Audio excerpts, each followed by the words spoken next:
When I was around 12, my mom, sister, and I were driving through our neighborhood. Now, to understand what makes this encounter chilling is that we lived in the middle of nowhere. We only had around 2 neighbors, and each of them were around a mile away. We were driving through the woods to get to our house, and as we pulled onto our road that our house is on, we saw a man standing in the woods just in front of the tree line. He was wearing a winter coat and a beanie, even though it was in the middle of June. That alone gave me bad vibes, but as we pulled into the driveway, he moved towards our yard. He then started pacing back and forth in front of our driveway, preventing my mother from leaving. He seemed completely out of it, and to this day, I still think he was heavily under the influence of drugs. My mom had 3 kids and wasn't dying, so she called the police. As we were waiting, he kept pacing back and forth and swiftly glancing up at us. He clearly wanted us out of the car, but my mom waited for the police. As the squad car pulled onto our street, the man bolted into the woods. The cops never found him.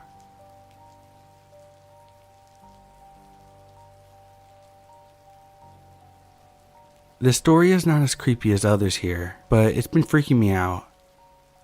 I have a black German shepherd named Lucy, who is very reactive to other dogs, and sometimes people. Due to this, I walk her after 10 p.m. to avoid dogs and people. I live in a relatively safe neighborhood.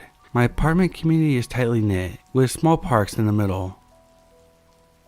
Last night, I walked Lucy around 11:30. This was a great time for me to walk her because there weren't any dogs out, and it's extremely rare to see anyone walking at a time. As I am walking her, a military green colored SUV comes towards me and then slows down next to me. I look up to make sure I get a good look. I always make it a rule to acknowledge and remember people's cars that pass by. The car eventually stops next to me, and I can make out that there's 2 men in the front. When I turn to look, they smile. I just turn away and continue my walk, and then they drive away, but they are the only thing that's on my mind now. I sped walk across the street to the street that my apartment's on, but as I cross, I hear the SUV. They had made a U-turn back towards me. I'm thinking about all the things that could go wrong. They could pull up next to me and try to do something. They might hurt Lucy. As my heart is beating on my chest, 2 girls come out of the building next to me and make their way to the cars that were right near me. At this point, the SUV drives past me and stops at a red light. They make another U-turn and come to a full stop facing me across the street. I walk down, continuing to stare at them, trying to get a better look. I can't see them very clearly because there is a median on the road with tall plants. I make it right into the apartment entrance, and as I make it right, they drive away.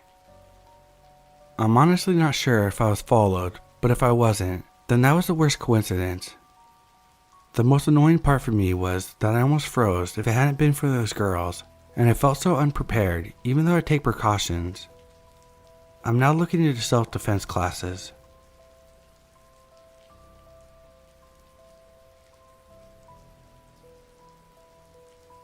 I used to live in a small suburb with many middle-class families and 3-bedroom houses. Least scary place you could live, and the crime was mainly teenagers doing stupid things and drugs. We lived a block away from the local convenience store, and when I was 10 or 11, my dad sent me to get some snacks. I was pissed. It was the middle of the day on a weekend, and I wanted to be playing, not fetching Doritos. But I went after arguing with my dad. My sister felt bad as my dad had been a jerk, so she volunteered to go with me. This was an incredibly sweet gesture that actually saved me. We went to the store, grabbed the snacks, and left. On our way back from the store, a short walk, we were on the opposite side of the street from our block and coming up to a giant hedge in the neighbor's yard. It was huge from lack of trimming, and as we approach it, my sister starts to freak out. We had been chatting about whatever we had been chatting about, and she stopped mid-sentence, grabbed my arm, and started pulling me across the street, saying, "Let's go. We gotta cross." I tried to stop her and ask her what was wrong. Thought she had some health concerns or something, and we were within sight distance of our house. We had always been taught to walk at the crosswalk, so when she started pulling me across the middle of the street, I was trying to tell her that we weren't at the crosswalk yet. I kept asking her what was wrong, but had stopped fighting her as I wanted us to both cross the street safely. She kept saying, "Wait." We were now standing in front of our neighbor's house, and she turns me around and points at the bush and says, "Wait." Less than 30 seconds of us standing there, a man in his 20s or 30s starts to slowly climb out of the bushes, dressed head to toe in black. He is looking all around him, nervously to check if anyone's watching him. Almost fully out of the bush, he sees us watching him and takes off running down the street into the neighborhood. Turns out my sister saw the bushes move as we approached and thought it was weird. As we got closer, she saw that there was a man in the bushes and knew he was up to no good. I'm so thankful that she was with me that day. I would have never seen him. I would have still been pissed and grumbling that I had to go to the store in the first place, and I don't like to imagine what would have happened.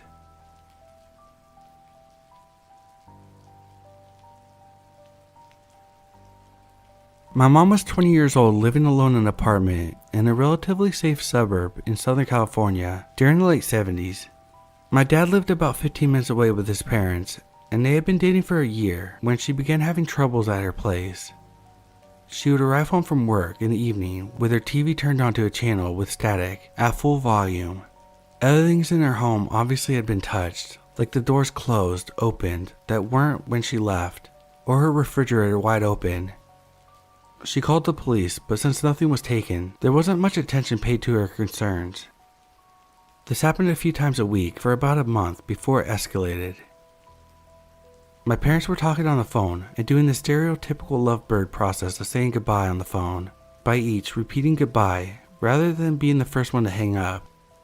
My mom said bye, my dad said bye, and the third voice whispered, "Goodbye," on the line. My dad said, "I'll be there in 2 minutes," and handed the phone to his mom to stay on the line. My mom cowered in fear while my dad sped from his house and arrived to find my mom sobbing on her couch.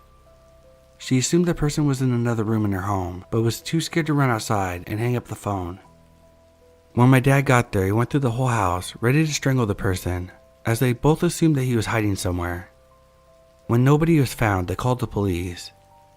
The investigators told my mom that whoever it is wants to scare you and let you know that they could if they wanted to. They also suggested my dad was most likely the culprit and asked questions about their relationship. A couple days went by, but nothing happened until one night when they were driving home from a date. My dad realized that they were being followed and tailgated. He stopped the car at a red light and ran to the driver's door of the car that had been following them. The driver's window was down, and my dad put his hands on the guy's collar momentarily before realizing that the guy was just hammered drunk and frantically slurring an apology and was seemingly just following the lights in front of him, but was not the intruder. A couple weeks after the incident, the same thing began happening to another woman in the complex, and the cops determined that it was the son of the property manager who had keys to every unit and also had access to the telecommunications that allowed him to essentially tap the residents' phones. My parents moved in together and left that complex shortly after, but the guy was never arrested given the crime was essentially breaking and entering, and the police discouraged pressing charges and suggested they move on.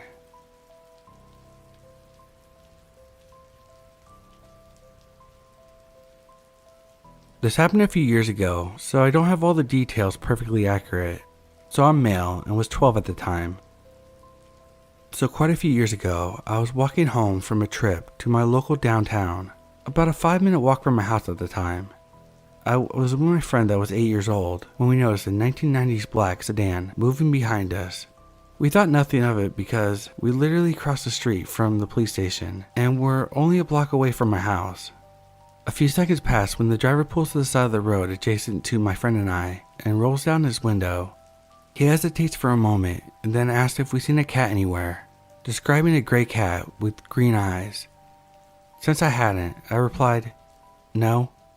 He then states that he was hard of hearing and beckoned us towards his car so that he could hear us better. He looked to be in his 20s or 30s, so I highly doubt that he had hearing problems. My stranger danger senses shot up instantly, as my mother had just warned me about this days prior. My friend, being much younger, he's also my neighbor. I wasn't actively seeking people much younger than me. Well, anyway, he starts to approach him. Luckily, I grabbed him by his arm just in time and quietly told him to stay behind me since I was older. I told the guy that we would keep an eye out for it and to have a good day.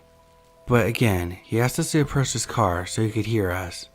At this point, I was straight up panicking, so I quickly waved goodbye and walked towards our house. It was visible at this point. This is where it gets bad. We continued walking home, crossing the final crosswalk before my block. I turned my head because I didn't see him pass us.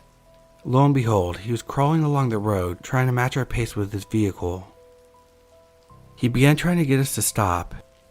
At this point, my heart is racing. I was even more scared because I was responsible for my friend. We began running because this was truly terrifying. We didn't run long because I had asthma and my friend was plus sized, so he didn't struggle to stay on our trail. After what felt like an eternity, we stepped into my driveway, but oh no, he wasn't done yet. He began to pull into my driveway. Before we had a chance to react, he put his car in park and started opening the door. Luckily, my mom, who was 37, was able to see this part of the encounter as she was in the kitchen, which had a direct view of the driveway. She hurried out to meet us in the driveway and escorted us into the house. My mom came back out to talk with him, but he panicked and drove off as fast as he could. Thank goodness that my mom was there because we might not have been able to make it into the door before he snatched us.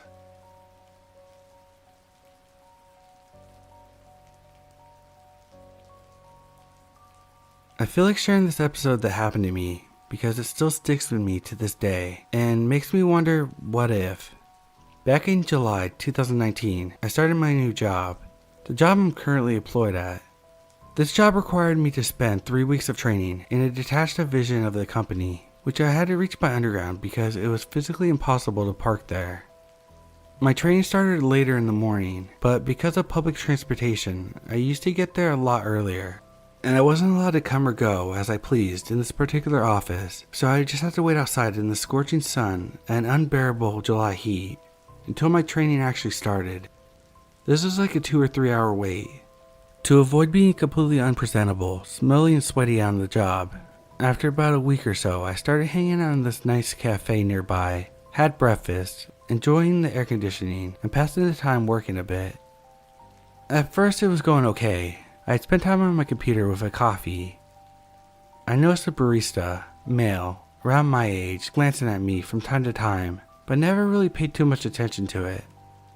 This place was often empty at this time, and most customers were tourists. After a few days, the barista mustered up enough courage to come talk to me. At first he was polite and kinda nice, chatting about the weather or whatnot. After a bit, he asked me my name, which I was smart enough not to give him, and I told him a fake name. He soon started asking me personal questions like, where do you work at? Where do you live? Do you have a boyfriend? To which I replied yes, and he told me, but he's not right here now, is he? He laughed. I did not. Something about him just felt off, but I was stupid enough not to tell him he was making me uncomfortable. I was a people pleaser, and I was positive that he was just fucking around because he never asked for my phone number or social media profile. I told myself, it's just 1 week and that's it, and I'll never have to come back here again. I never gave him a hint that I was interested in him. I thought I could handle it. I was wrong. The next day I walked in and he just plain gave me a free snack. I told him no, that he didn't have to, but he insisted. He didn't make me pay for breakfast.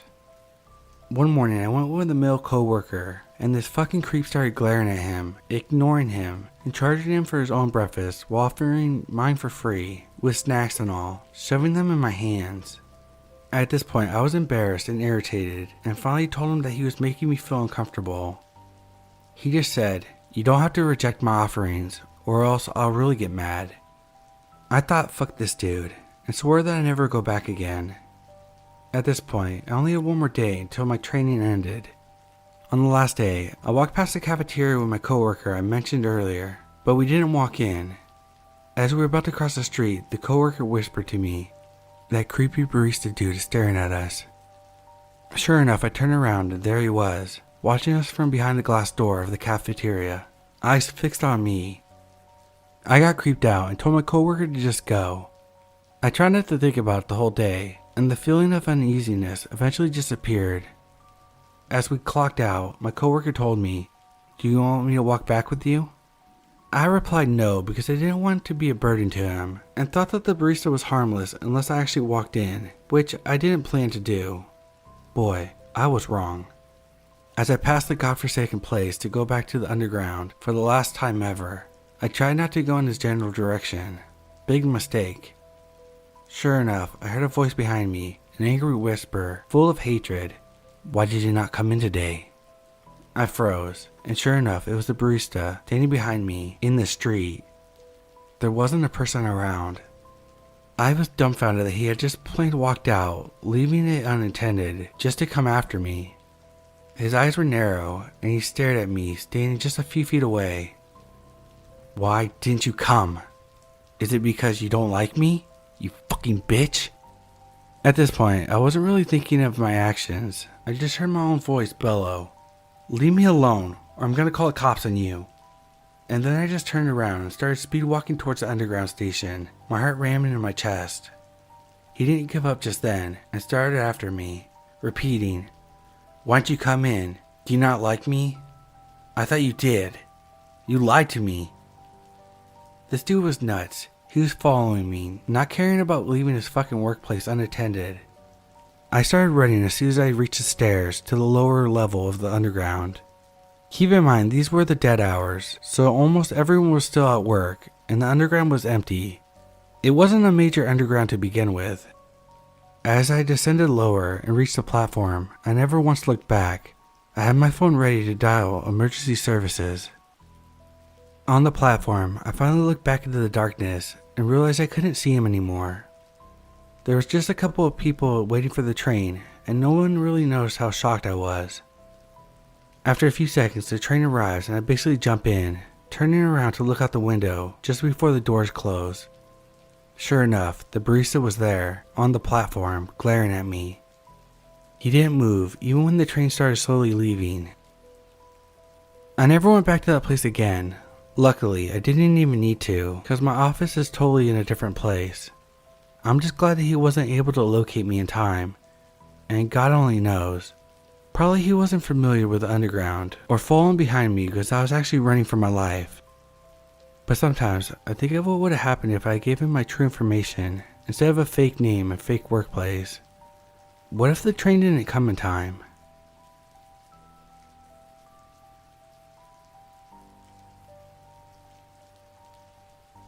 I used to live in apartments a few blocks from the beach, off the main streets in a beachside city in California.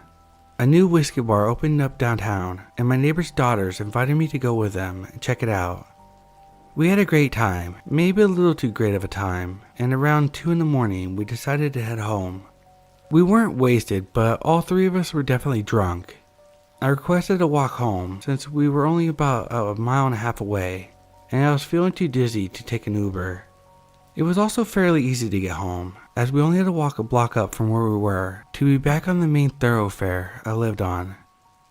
The entire walk home was well lit, along a busy thoroughfare with cars passing regularly, even at 2 a.m.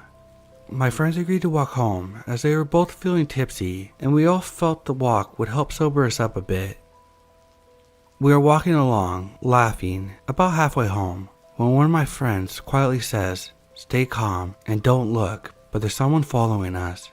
We immediately shut up but keep walking. My friend quietly tells us that he has been following us for about a few minutes. She had been waiting to tell us because she wasn't certain that he was following us. A few minutes later, and we were all 100% sure that this guy had been following us, and we were about to get home soon.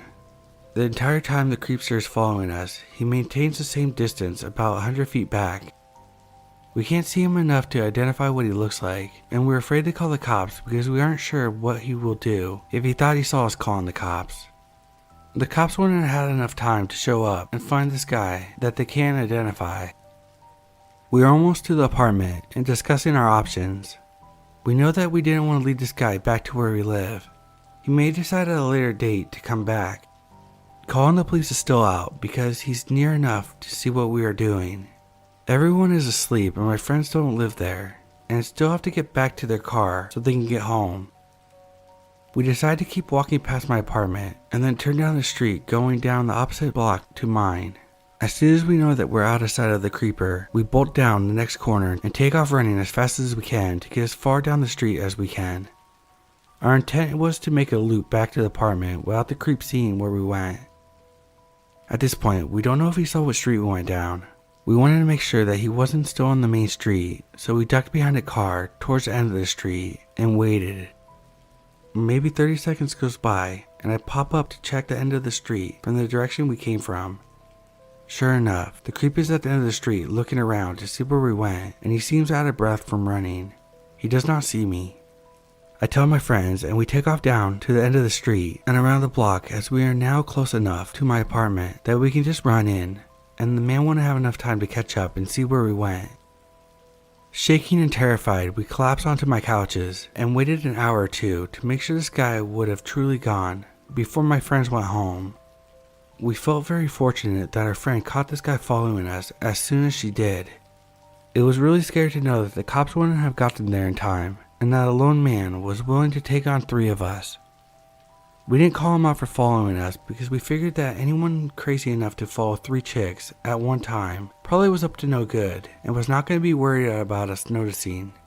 We feel very fortunate that nothing happened to us that night. Edit. I did offer my friends to stay on my couch that night, but they wanted to go home and sleep in their own beds. As we were all sober by the time they left, I didn't push them to stay.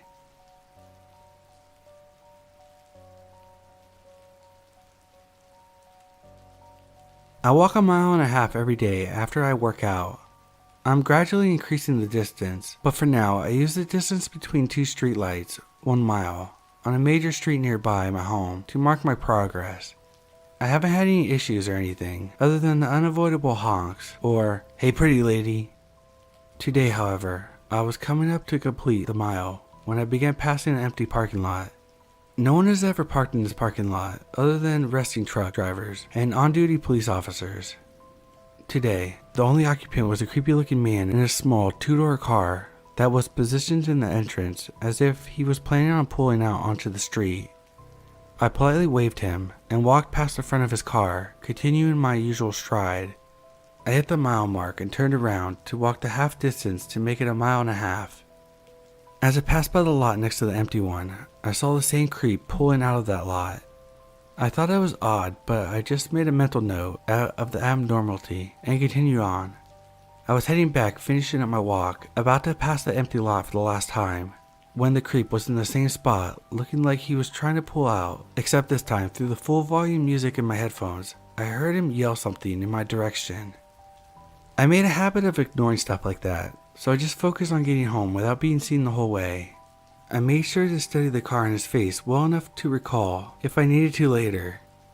As my mind did that, I realized there was another man walking in the lot in the same direction as me, smirking, chuckling, and cautiously looking out of the corner of his eye. He looked like he was contemplating where to go, but I felt like he was doing that walk where you're waiting for your friend to catch up to you, so you slightly look back but still keep going forward. I unfortunately knew that there was no crowded places nearby, so I needed to juke them out somehow. I walked into my gated community that, for some dumb reason, keeps the gates open 24/7. I walked behind the buildings furthest away from my own. I had hoped that it looked like I had walked into the back door of the furthest building. I circled around the back of the property and power walked to my door. I put the code in as fast as lightning and got in. I had made it in, but something told me to make sure I was in the clear. I looked out my living room window, and creep number 2 was aimlessly wandering our parking lot, looking around clearly without a destination. I pulled out my phone and pressed record right before he, to my horror, slowly approached the building I had first walked behind, and tried the front door. He obviously didn't have the code, so he wandered slowly for a few more minutes before exiting the premises. I never saw where the first creep in the car actually went, or whether they were associated with each other, but I'm definitely taking a break from showing my face for a few days, and I'm also getting a weapon.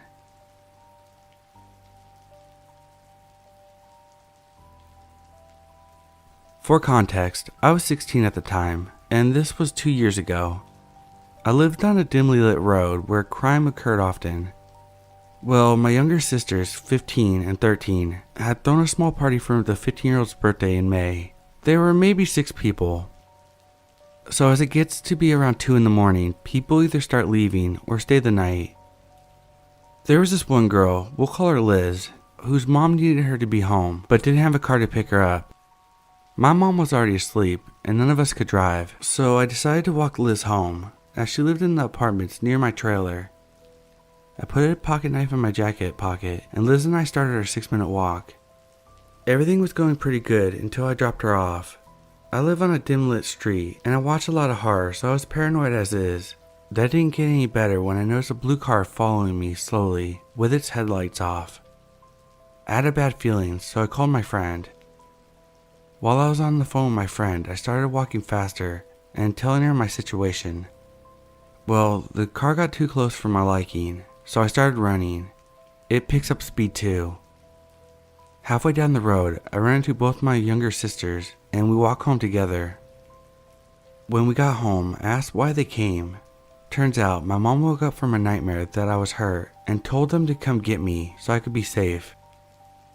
I honestly don't know what would have happened to me if they hadn't come, but it was terrifying.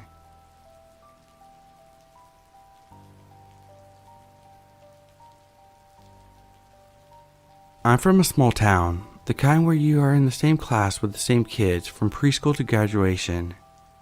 I was never popular and had my fair share of bullies, but never as bad as this one kid in my class, Max. He was on the shorter side and had these little round glasses with his hair slicked to the side. He was right out of a movie cast as a stereotypical nerd. He kept to himself and didn't really interact with others if he could avoid it. Fast forward to 8th grade, when we were paired as lab partners and had to sit at the same table together every day for the entire year. I consider myself a nice person and always went out of my way to make sure I wasn't rude to people, especially people who haven't done anything to deserve it. So of course, I was friendly and happy to be his partner, as long as he did the fair share of the work. The year came and went.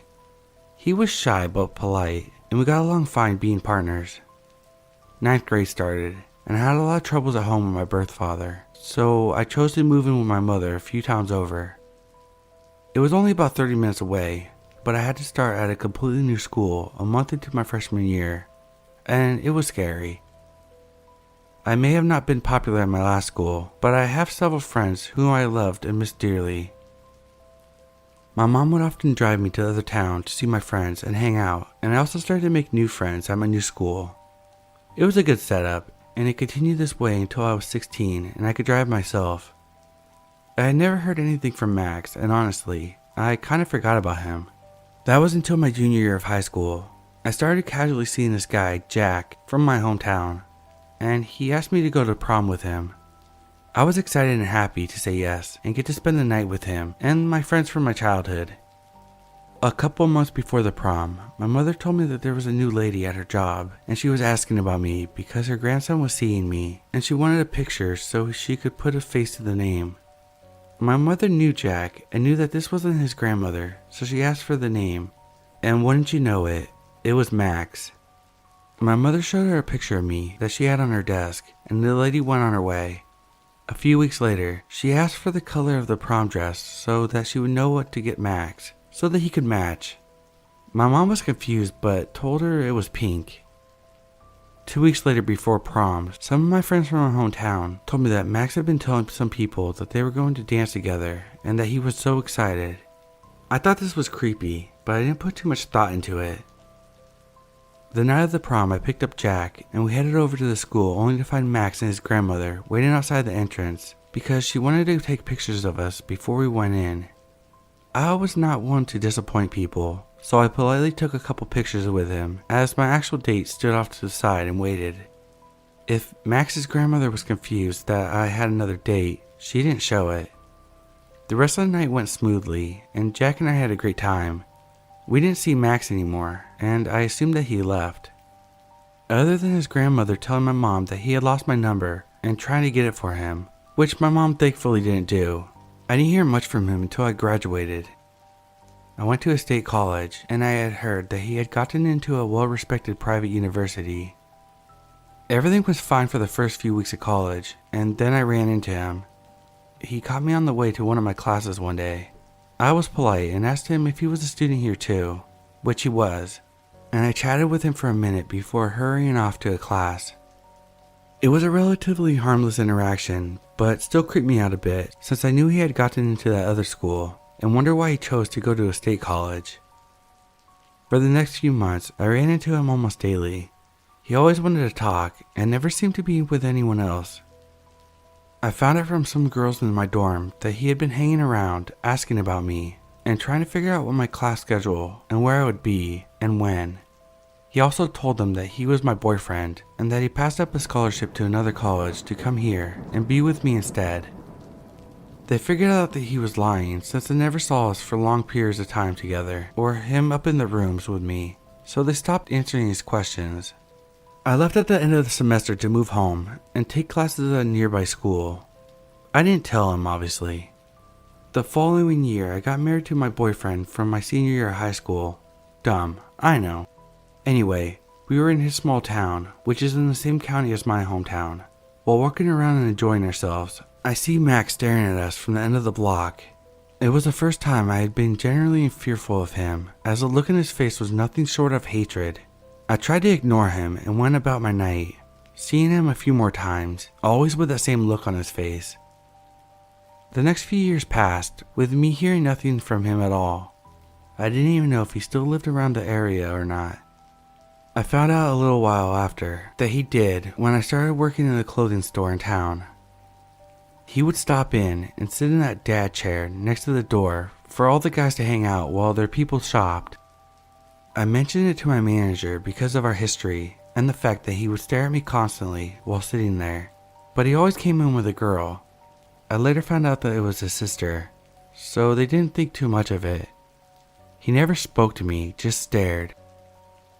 When I was in my mid-20s, I moved to a city in my home state, but several hours away from the small town. I am 30 now and doing well in life. Other than a Facebook friend request, which I rejected, I haven't heard from him, and I hope it stays that way.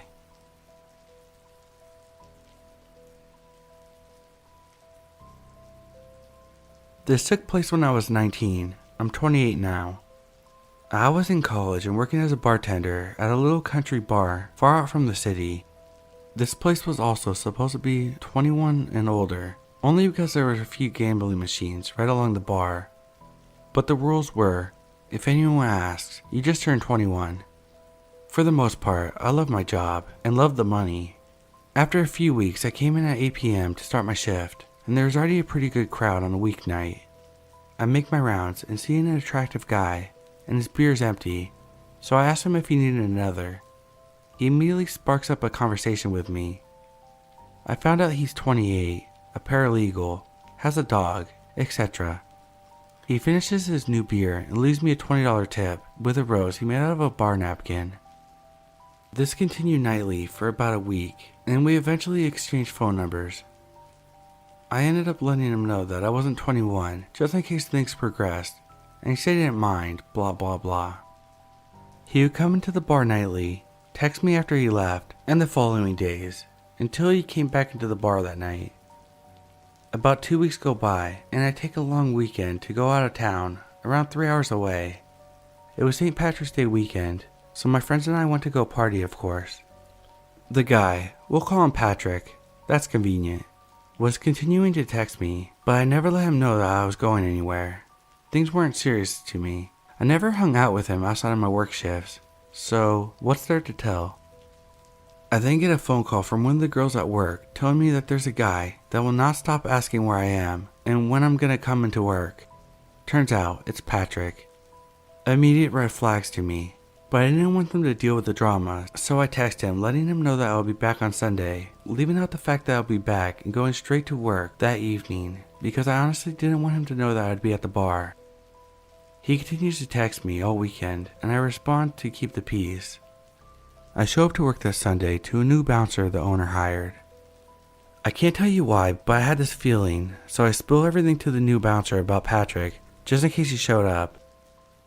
After a few hours pass, two guys come in and sit down. I stare at them for a moment and then realize that they're two guys that Patrick had been in there with. I asked them if they want anything, and they just asked for water. Soon enough, after I noticed one of them had made a phone call, here comes Patrick in the door. I immediately shoot the bouncer a look, and he catches my drift. Patrick sits down, and I keep the convo short and get him his beer. He watches every single move I make. They eventually get up and go to the pool table and jukebox. Next thing I know, Brown Eyed Girl is playing. I have brown eyes, of course. Patrick is standing there, smiling at me. The song is over and I tell the bouncer to watch the bar for me. I needed to step out and smoke a cigarette in the back because I was having a panic attack. I left the back door open so I could watch the bar for any new customers. The next thing I know, The Kill by 30 Seconds to Mars is playing. And I'm like, you've got to be fucking kidding me. The bouncer comes to the door and is asking me for more details about this guy and about the situation. Here comes Patrick storming towards us. So he's why you're not interested anymore? Literally starts a scene, going on about how he's heartbroken and can't believe I could do this to him. I'm just standing there smoking another cigarette, watching this crazy unfold on this guy. The bouncer finally gets him out, and after a few minutes I felt like I could breathe and go on with my night. It's now 3 a.m, so we started to clean up, and the bouncer goes to take out the trash. He comes in and locks the door and tells me that Patrick is in his car in our parking lot, but not to worry because he'll walk me to my car, and tells me not to go straight home just in case Patrick tries to unleash more crazy on me. So I leave, and sure enough in my rear view is a face of the stalker. I decide to go to Sheetz and get some breakfast. That's a well-lit, busy place any time of the day, right? I go in and order my food, and here comes Patrick. I keep my back to him, hoping that he'll take the hint, but he comes right up to me and puts his arms around my shoulders. I step to the side, and he just casually laughs and grabs my hand. I honestly can't remember what I said, but something along the lines of, "You're a psycho," and he leaves. I pay for my food, no sign of him in the parking lot, and I head to my apartment. I remember being extremely anxious because you had to park across the street, but I made sure that I had my keys ready and everything in my hands to make a run for it. I get inside, lock the door, eat my food, shower and finally lay down. Then I hear it, the doorknob slightly jiggling. I was frozen in fear. I hear it again, this time louder. I went to get up and look through the peephole, but the floor was so loud and squeaky. I took one step and was frozen again. This went on for minutes, and then it just finally stopped.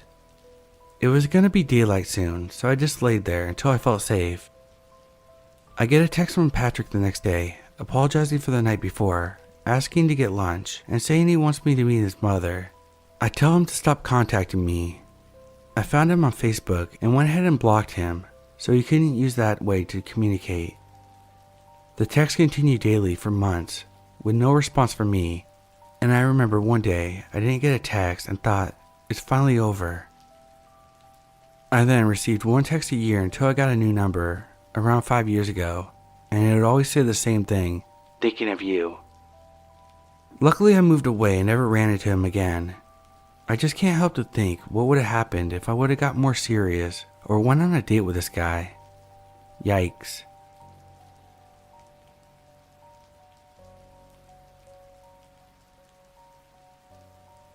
At the time, I was 26 and shopping at a Target just outside of the city I live in. I wasn't there for much, just to kill time and maybe see the deals that they had on clothes. I bought some clothes from clearance and headed out to my car. As I walked out, I was stopped by a man and a woman. They handed me a flyer and asked if I was religious. I, being polite, took the bait and said not really, but I was raised Catholic. They asked if I wanted to go to their church, and that it was a great community, and talked about God for a bit. They asked some personal questions that I kind of danced around. I said I would think about it, but got a creepy cult vibe. The flyer they gave me had the name of the church, but nothing else. I say goodbye and head quickly to my car and exit the parking lot. As I'm driving, I notice a car behind me that had been behind me since I got off the highway. I didn't know how long it had been following me, but I wasn't sure if they were actually following me. The city is dense and it's not uncommon to be heading in the same direction as others. I see the person that's in the driver's seat is an older man with glasses and facial hair. I make a note of this as they continued behind me. I turn on the street before mine without signaling and he continues by. I feel a little stupid and take the next two lefts to get to my street when I see him slowly driving past me. We make eye contact and I'm a little uncomfortable, but he again drives by. I keep telling myself, coincidence. I see him turn onto the next street and I park and rush into my apartment, a subdivided row house. I leave my Target bag in the car because I'm in a rush. I get upstairs and hear a buzz. Each floor apartment has a buzzer, but no intercom. I'm on the second floor and can't see the door from my vantage point. I debate creeping into the hall and looking down. It could have been a package, and we have package thieves that follow the trucks and steal the packages within minutes. But before I open the door, I hear my downstairs neighbor, a guy around my age, talking. Once the main door shuts, I wait for a minute, and then knock on his door to see who it was. He said that an older man was asking for bus fare. I asked him to describe the man, and it was the same man following me. We realized he had buzzed all the apartments, I assumed to try to get entry. I'm not sure if this was related, but I just had a bad feeling about the couple and their church, and think they were related to the guy who followed me, like they scoped me out for something sinister. I googled their church and nothing came up, or at least no church of that name, what they said it was.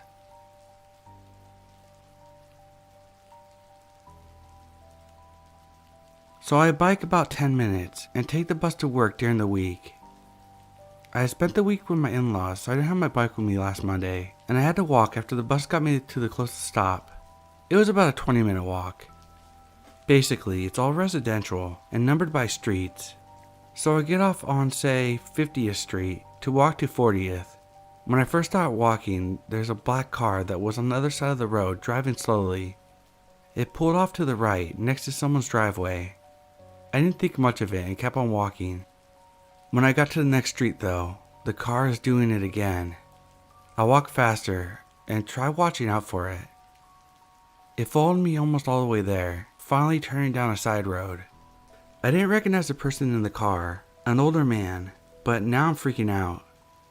I already have agoraphobia, and when I bike in the morning, it's dark out there. I can't help but to feel that I was being followed. Trafficking is a known thing here, and I'm a female. Someone please tell me what I should do. I need to get to work, but biking and walking is the only thing I can afford right now, and I'm scared of next Monday.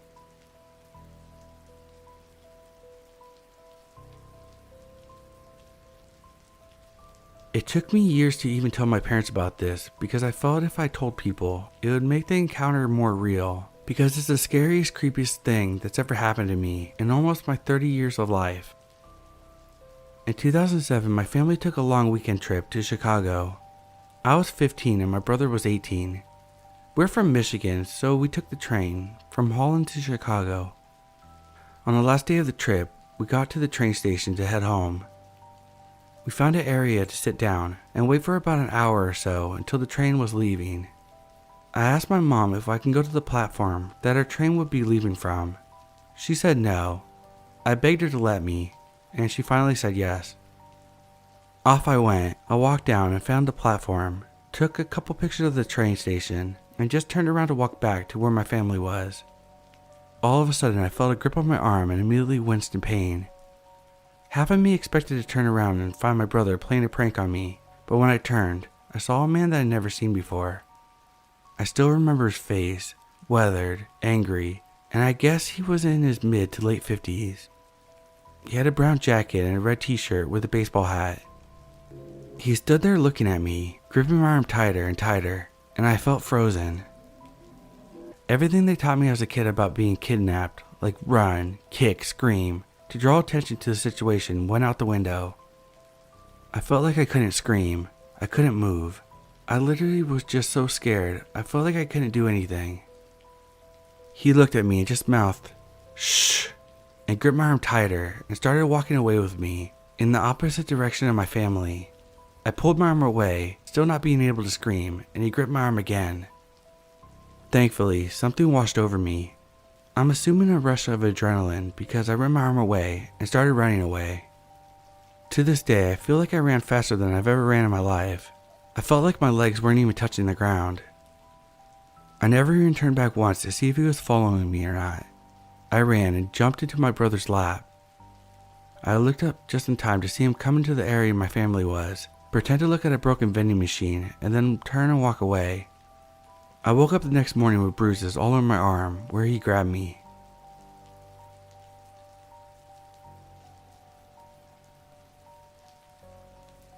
This happened to my best friend about a year ago.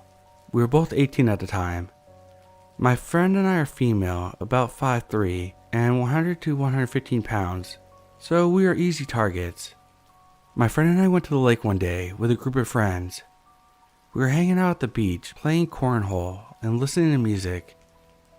After a few hours, my friend had to leave because she had to work.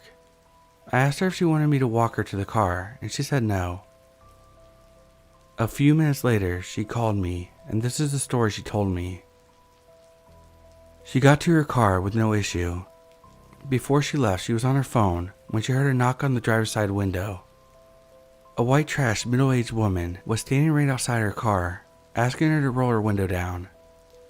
My friend was a little startled, so she cracked the window slightly and asked the woman, "Can I help you?"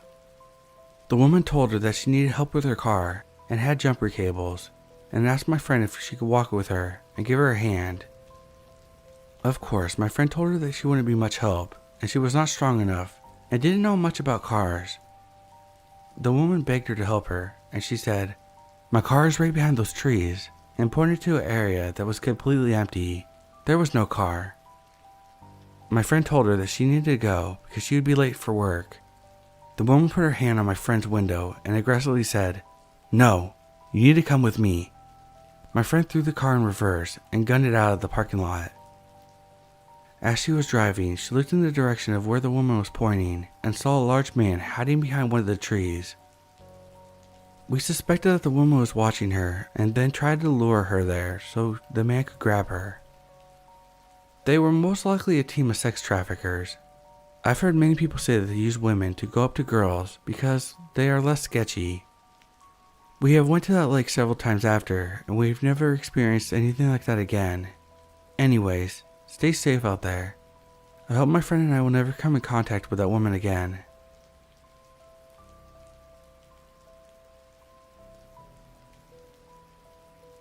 I'm a 23-year-old female. I was at the gym just doing cardio on the treadmill. It was pretty empty, not very many people there on a Thursday at noon.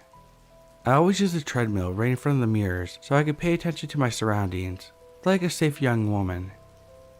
I was on a treadmill 2 away from the end, and all of them were empty except for one, on the opposite end of where I was. This man gets on the treadmill right next to me, which is weird, but okay. I have my headphones in, and I'm watching Criminal Minds. Every so often I would look up in the mirrors just to check my surroundings, and every time I look up, this man was staring at me. Around the 37th minute of my 45-minute planned cardio, he drops his phone on the side of the treadmill closest to me. I was watching in the mirror, and he basically threw it down next to me. He gets off the treadmill, picks up his phone, and then taps me on the shoulder. Now, I never took out my headphones, so I couldn't clearly hear what he was saying. He introduced himself, I never caught his name, and then asked me what my name was. I gave him a fake one. He then said something else, but I couldn't hear him because Derek Morgan got into a shootout. I just nodded and returned to my show, clearly uninterested in whatever he had to say.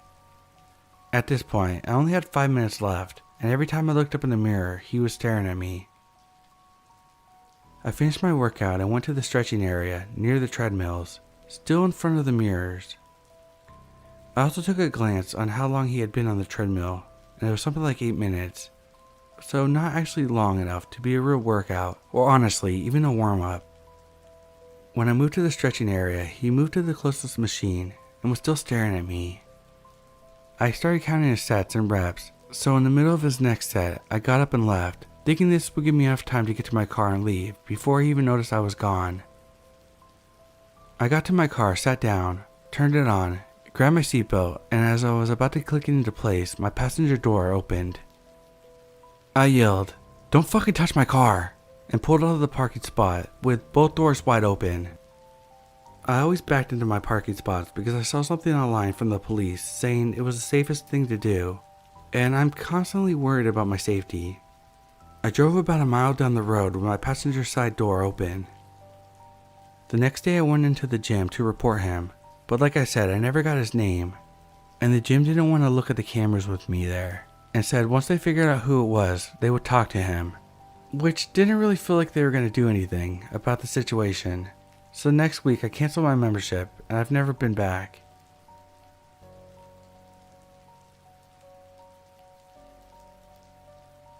My mom was always very cautious about bad things that could happen to her children.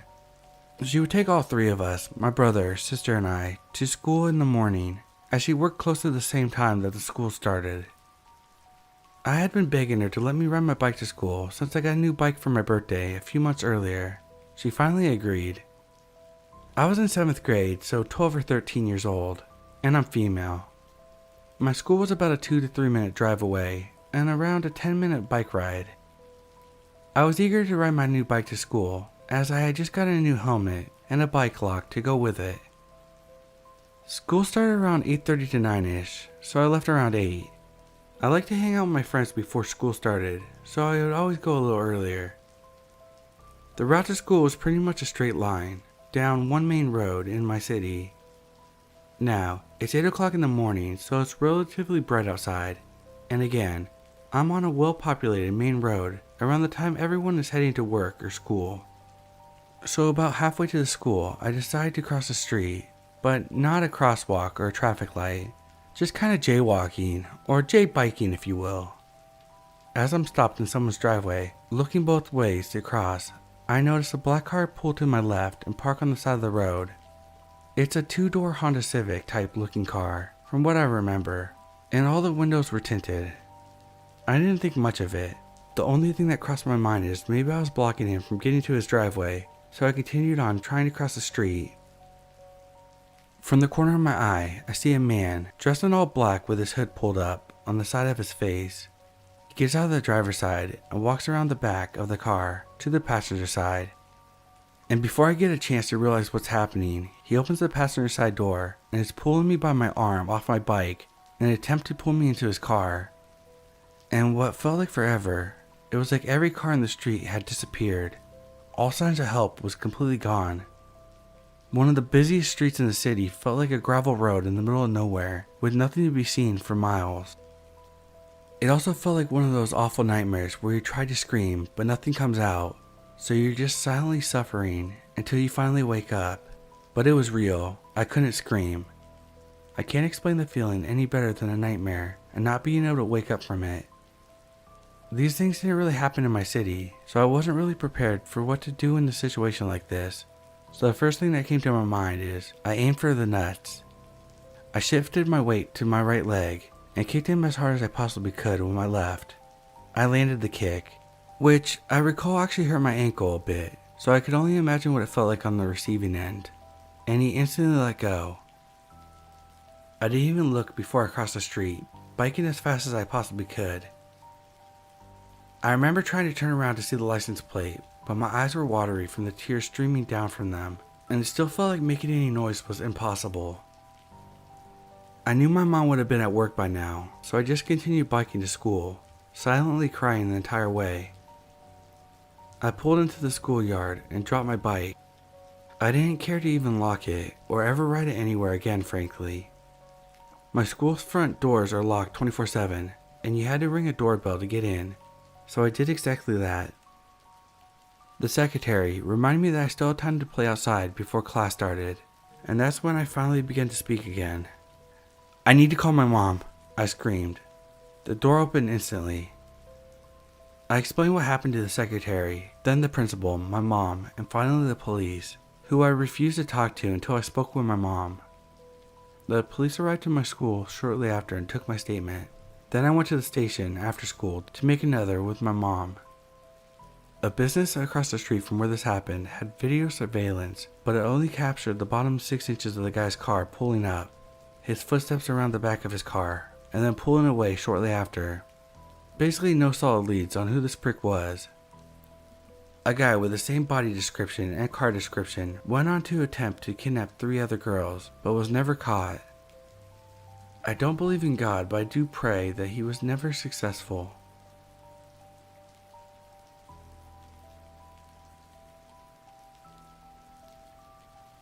I met Sean when we were in the same 6th grade class in 2001. We hardly spoke, and he was even mildly bullied due to his learning disability and awkwardness. He left school the next year, and I never thought anything of him. In 2005, I received an MSN request from him and accepted. He asked me out on a date, claiming that he always had a crush on me. I wasn't too alarmed and even flattered that he remembered me after all those years. The date was terrible and uncomfortable.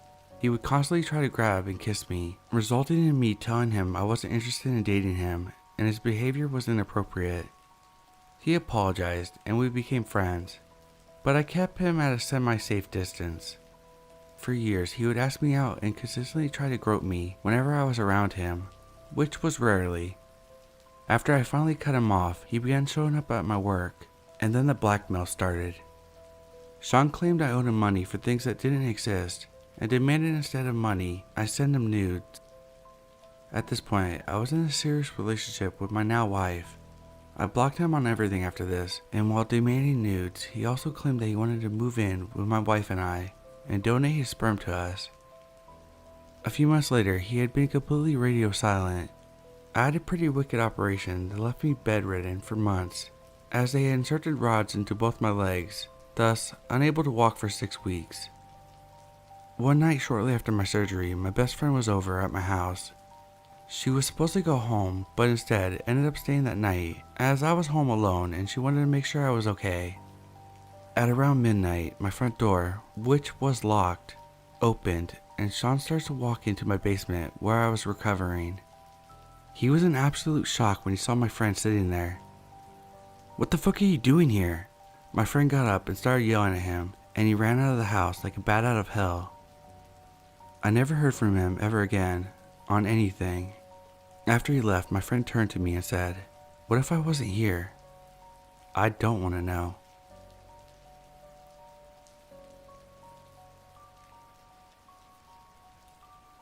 I'm a 21-year-old female, and my roommate is a 20-year-old female. We live in the apartment on the bottom floor of the complex. For a long time, we had no issues at the apartment, other than slow maintenance, until our 7th month residing, and then we believe we gained a stalker. The first incident happened when my roommate was on vacation. On her last day, she told me that she'd be coming home that night, or in the morning, so I left the front door unlocked and forgot to lock the back door. Around 4 a.m., I was up watching TV when I heard the bedroom door creak slightly open, to which my dog let out a growl, and then it closed. At first I didn't think much of it. I was used to my roommate opening her door to check on me, and thought my roommate was just getting home. I woke my boyfriend up, and he went out to go see if she got home. To my surprise, she wasn't home yet, and the blinds to the back door were swinging back and forth, as if someone had just closed it really fast. The second incident occurred not long after the first. My bedroom has a window that someone could stand in front of outside. During the day, I leave my blinds open to let the natural light in, and occasionally I leave the blinds open during the night because I have trouble waking up without the lights coming in. It was around 5 a.m. and I was up with insomnia watching TV. Out of the corner of my eye, I saw a man standing there, staring in. I had no idea how long he was standing there. I scream, "Oh God, there's a person!" My boyfriend runs outside and tries to get a glimpse of them. The guy just runs off. The next day I file a police report, and the police start sitting outside the apartment during the general hours of the incident. A month goes by, no more incidents, until Mother's Day. At around noon, I left to go to my mom's, taking my dog with me.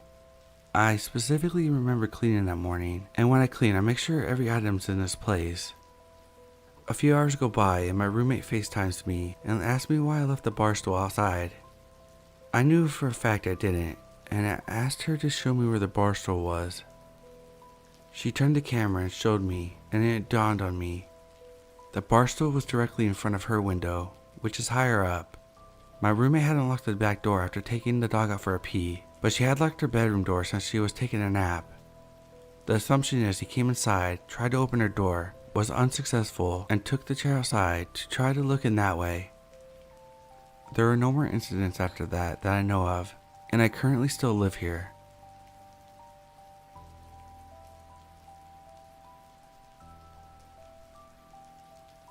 This happened 18 years ago, before I had access to a cell phone and the internet. When I was 15, I walked from the hospital alone to a bus stop. I knew I had at least a 15-minute wait and didn't look forward to it. A man in his 30s started walking beside me. He was uncomfortably close, but I was young, and thanks to my upbringing, I avoided conflict with adults like a plague. So I decided not to offend him and just bear with it, telling myself that he's just walking in the same direction, and he was, but not to take the bus, as I soon found out later. Once at the bus stop, where we were all alone, the guy started talking to me, opening with questions about the bus schedule, which was on the display behind him. I stayed rather passive in conversation, only giving polite nods and yes or no's where it's expected. And he probably liked it, because he perked up and entered almost a manic-like state of happiness, talking about his life and job and everything. Gradually, he started talking about how he was unable to find a girlfriend, and how he watches his neighbors who slighted him, and writing everything down to get them later. He had a good chuckle after that. The alarm went off in my head at that. The bus was now approaching and it became clear that I was going to board the bus, but he was not. He snatched my ticket before I got my wits about me, and I thought he was going to destroy it to prevent me from boarding, but no. He wrote his phone number and gave it back to me with attitude of benevolent generosity. I boarded the bus and thought I had seen the last of him, but no. Weeks later he boarded the same bus as me. He immediately approached me and casually asked me whether I was going to school. Having my backpack on me and not being used to lying, I said yes I am. He asked me, "Are you going to university?" I gave him an awkward look and said, "I'm 15. He seemed surprised, but not about my age. He thought he had given me a compliment, because apparently being older is what everyone in high school is craving. I got off the bus at the next stop, but that's not where my school was. He didn't follow me, but another passenger that overheard our conversation told me, "You shouldn't be talking to men like this." I don't know what he meant, and he certainly was the same age as that one, so I just mumbled something and went off. A week later, the creep stood in front of my school waiting for me, all dressed up. I saw him before I walked out the door, and a chill went down my spine. I didn't know what to do, so I fetched the school director and told him about my encounter. He went out and dealt with the man, and thankfully, he must have got the message, because I've never seen him again. Only years later, I understood that he must have stalked me ever since we walked to the bus. Probably checked the schedule and rode it for weeks to get another chance encounter. Later, detected where my school was. Most likely he wanted to manipulate a child into a relationship since he wasn't able to initiate one with adult women and was convinced that he was going to be successful.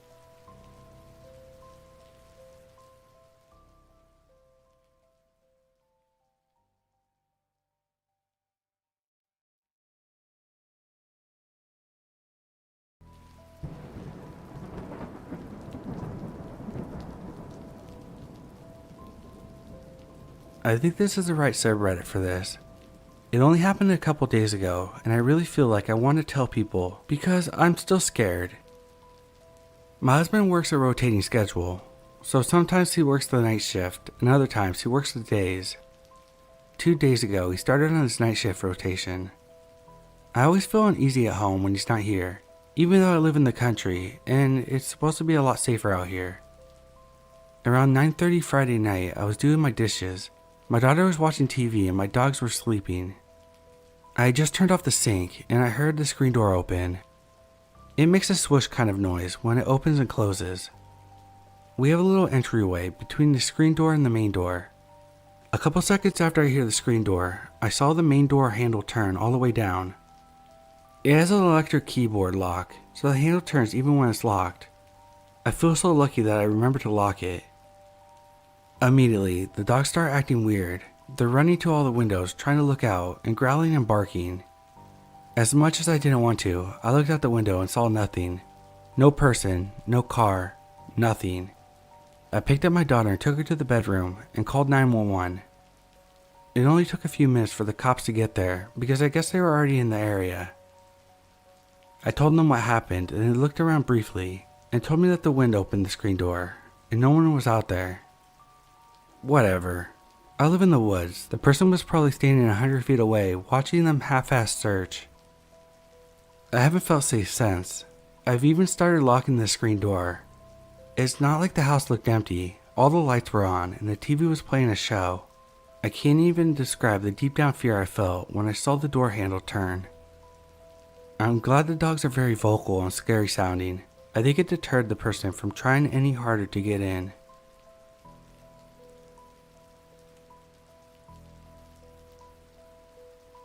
I was backing up photos on my phone today, and I found some which took place the day of the incident.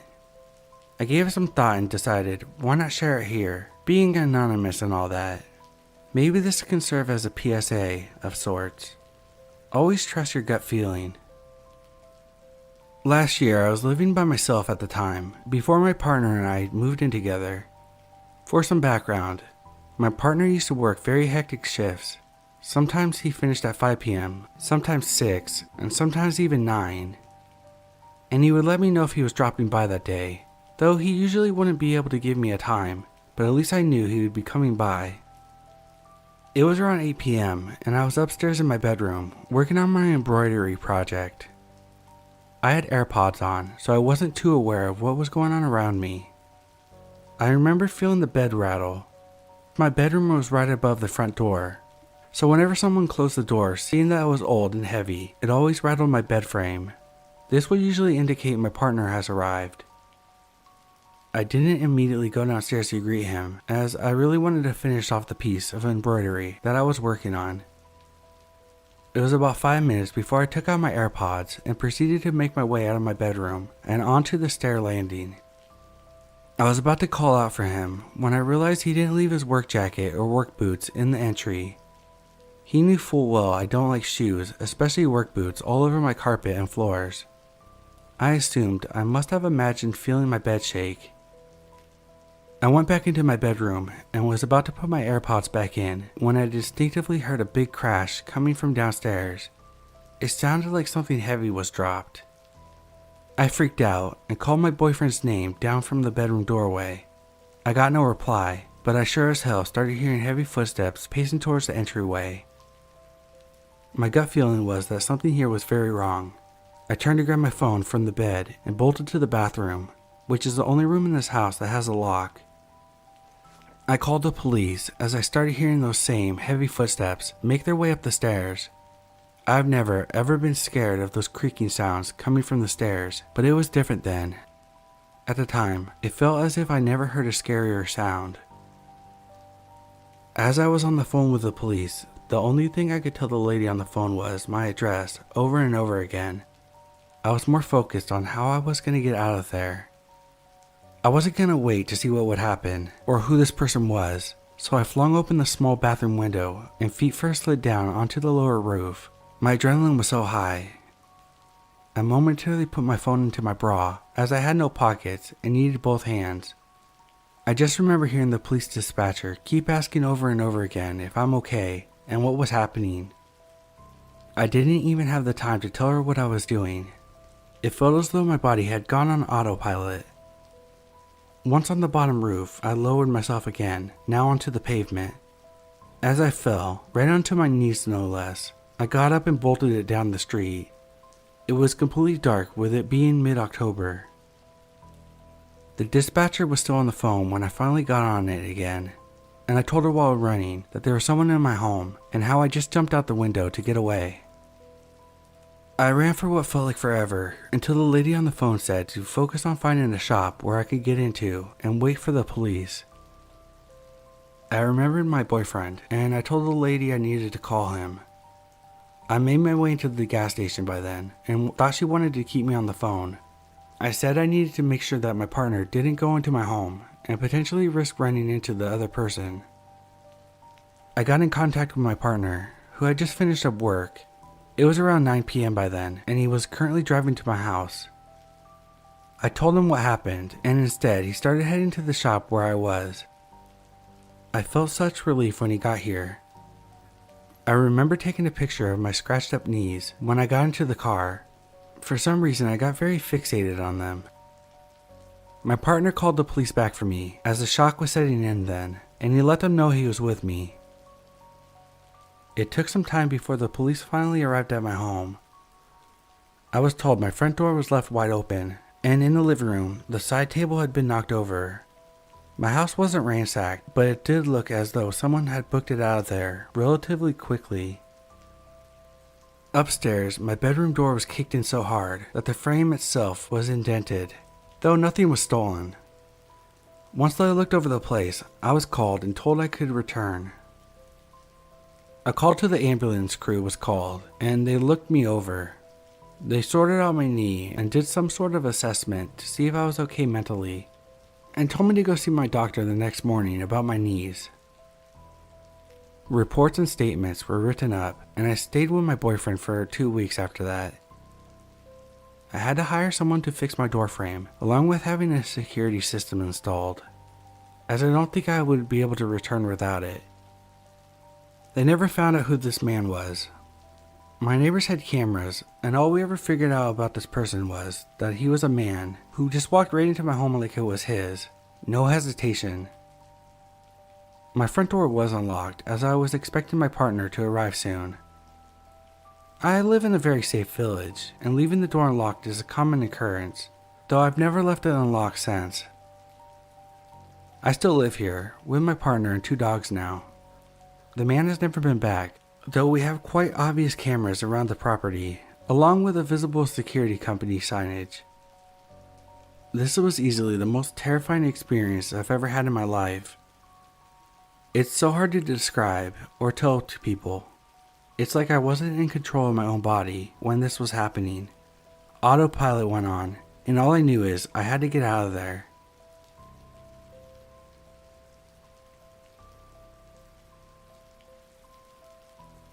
I live in a small town. You blink and you miss it. The best we can boast about is a single stop sign and a gas station, which we only have because of a nearby highway. Any actual semblance of a town is 25 minutes away. So when things get scary out here, it amplified. The occasional homeless person is no big deal. They're often drifting through. Drug addicts run rampant and will steal everything they can from your house. However, what happened a few years ago certainly wasn't normal. Originally, I was dead asleep in my bed. I only woke up because it was burning hot in my room. But it was summertime, and there's not much I could do. I just remember tossing and turning until I got a creepy feeling that fell in the pit of my stomach. I glanced over at the bathroom door, and it was open with a light on. Everything was normal. I left the light on so I wouldn't trip and die if I had to go pee in the middle of the night. Next, I glanced at the window directly across from my bed. I had no curtains, but I did have a shitty set of blinds. Part of the blinds were broken from wear and tear, and the crappy AC output beneath it would make the blinds move back and forth so you could get a glimpse outside every so often. The yard light was still on, but what made me stop was the outline at my window. The figure of someone was directly at my window, almost like it was waiting for the blinds to move to watch me. I didn't have an imagination as a child. That had been trained out of me, but the sight was enough to pour every horror film into my head at the moment. I squeezed my eyes shut and pulled a blanket over my head and slept in a cloth oven that night. By morning time, the figure was gone. I remember running to my mom's room on the verge of tears in the morning, telling her what happened. She laughed at me like I was an idiot and told me that it was probably a stray cat that had climbed up there for one odd reason or another. I almost believed her since the window was pretty high off the ground, but something didn't sit right. Later that day when we were doing yard work, I glanced at my window and saw one of our metal chairs had been pushed up to it. I pointed out to my mom, who proceeded to chew me out. "That's how the cat probably got there, you moron. Stop leaving furniture everywhere." But I hadn't moved it. It was heavy enough that I struggled with it, so we move it back and so begins a pattern. At night, I'd see the figure, complain to my mom, and we would find the chair moved back every single morning. This went on for a few weeks. My mother stopped caring about my concerns until one morning when we saw the outside screen of my window had been sliced open. I still remember her shaking her head and complaining about those damn stray cats that we had still yet to see. I could tell she was unnerved by the development. I couldn't handle it anymore, and I opted to sleep in the living room that night. The only problem was the kitchen and living room connected, which meant there were always several windows. The first night of my move went well despite my back hurting from the couch. I avoided my room like the plague. It wasn't until 4 days later that we ran into an issue. I woke up and glanced up at the clock above the fireplace. It read a little past 3 a.m. I didn't realize why I had woken up until it happened again. There was a beam of light shining from the kitchen window, almost like someone was shining a flashlight in. I saw it trace along the walls and land on the love seat across from the couch I was on. I was mortified. When I told my mom, she continued to laugh at me. I gave in and decided I would sleep in my dad's room, even though they had a gigantic window. He slept in a recliner with a huge TV, so I felt more safe having someone around. The yard light was directly outside the window, and it always seemed foolproof. That's until I woke up out of fear and watched through the window across from the bed. Everything seemed normal as time drug on, and I felt like a moron. Maybe my mom was right. That was until I saw a long figure come out of the woods by my backyard shed, walk directly under the light, and head to the patio furniture, like he had been there plenty of times. I still remember the large build the man had, and the confidence like he was the one who lived there and wasn't creeping around my yard in the dead of the night. I just remember listening to the TV until I fell asleep again, hoping to get another glimpse. My dad would have been pissed if I woke him up. He was grumpy on a good day and terrifying on a bad. I didn't feel like risking it unless I had solid proof because I was scared. The next morning my mom chewed me out again for leaving the patio furniture, which was a routine almost a month later. But this time, something new happened. She demanded I stop playing in the toolbox of the garage. A bunch of tools had been taken out and left on our doorstep. Screwdrivers, a large hammer, flashlights, etc. It wasn't me. I begged and pleaded with my mom just to stay with me one night. We couldn't close our garage because it was a carport, and I wasn't going to get my ass beaten for touching tools because of someone else. It was driving me mad. Finally, she agreed. That night, she would stay awake in the living room.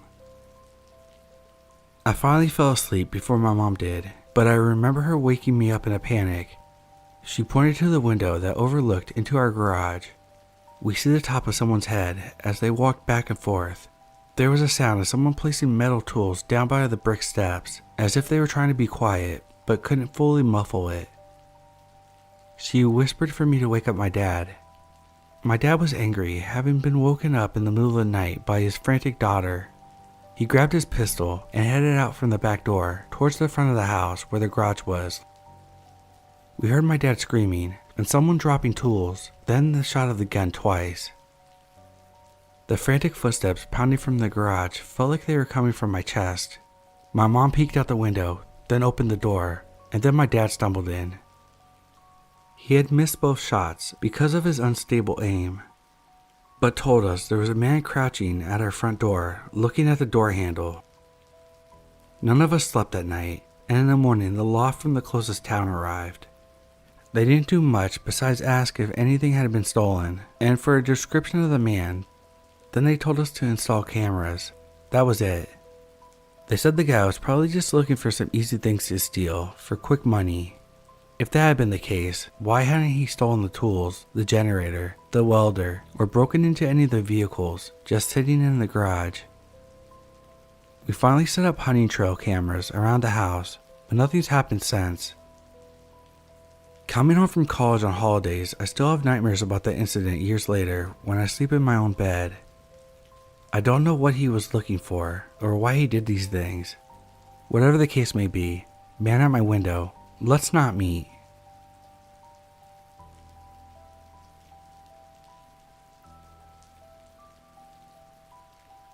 So I'm a female living alone in a fairly safe apartment complex. I live on the 5th floor. On my floor, there's only my apartment, my neighbors, and a laundry room that had a washer and a dryer. I know most of the tenants in my building, except for my neighbor. He's only been living here for a week. I only know his name, but never talked to him. Only know that he's an older guy from talking to another neighbor. So around 8 tonight, someone rang my doorbell. Through the peephole, I saw a guy standing in front of my door, like mid-40s. I thought that's probably my neighbor. It's normal in our complex to go introduce yourself, so I thought that's what he wanted.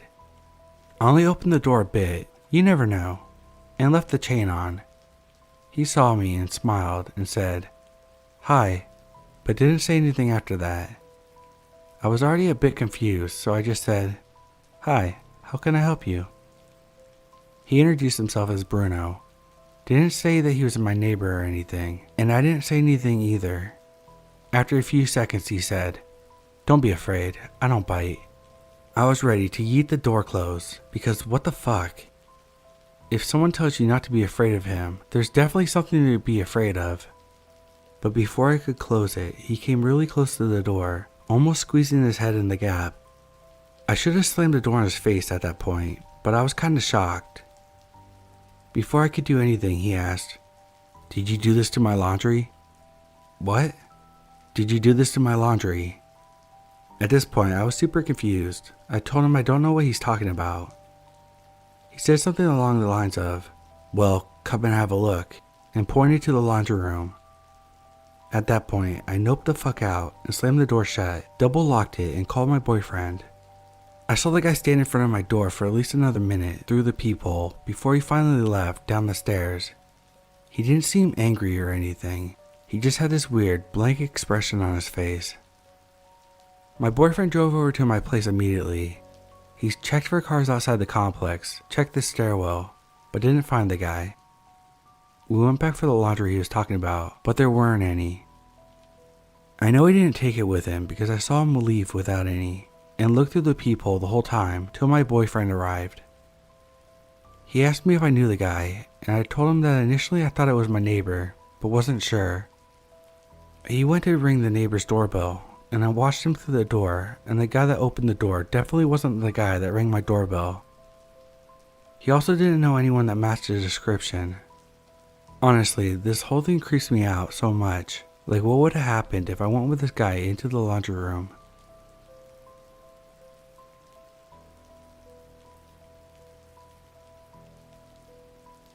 This happened a bit over a year ago, when I was 17 flatting with some friends. One night, we were all drinking and smoking weed in our flat, doing what normal teens do. I decided it was time to go to sleep. I collapsed on my bed at about 10 p.m., forgetting to close my curtains. Hours later, I woke up facing my window since my bed was alongside it. Our fence is only a couple meters from my window, and next to our house we have an electronics store with a little shed attached to it that is almost right against the fence. Anyways, as I'm lying there, I notice something black on top of the shed. Since I'm still half asleep, I assume it's a cat, but as my eyes adjust, I take a longer look. I realize it's too big to be a cat. Suddenly it moves, and I realize it's a person sitting on the wall. I didn't think much of it, thinking they were probably having a smoke or something. So I get up and walk out of my room to get a drink of water. Two of my flatmates were still up, watching a movie. I tell them that someone was sitting out on the shed. They say I must be imagining it, and I should go back to bed. I get my drink, check the time, it's 3 a.m. I must be imagining it. Why would someone be out there at this time? I walk back down the hall to my bedroom, sure that I had imagined it. But as I walk into my doorway, I get the shock of my life. The person has now stood up and is standing on the fence directly in the middle of my window, only a few meters away from me. I can see it's a tall, skinny man, all in black with a hood, and he stood there motionless, staring at me. I stare back, frozen for a second, before finding my feet and running into my flatmate's room, which is next to mine. Her window and curtains were both open, but I can't see the man from her window. I wake her up and tell her what happened. It takes her a while to wake up enough to understand what I'm saying. Finally, she gets it, and I ask her to come back into my room. She agrees, and we both slowly peep around the doorway to see the man still standing at the same spot. We both freaked out and ran into the lounge to tell our other flatmates. They finally believed us and followed us to the room. At first, we can't see anything. The man is gone. But then I see him. He had walked down the fence and is now standing outside the lounge window. We all stand there and stare at him for what seems like an eternity. He doesn't move at all. Finally, one of the flatmates walks over to close the curtains. The second they do, we hear the man jump down. We all run outside, but it's too late, he's gone. The next night, I climbed onto the shed just to see how much of my room could be seen, and to my horror, you could see everything in my room clear as day. It still gives me the creeps just thinking about how long he was up there, and he could see me sleeping. We did report it to the cops, but never heard anything back, and I've never seen that man again.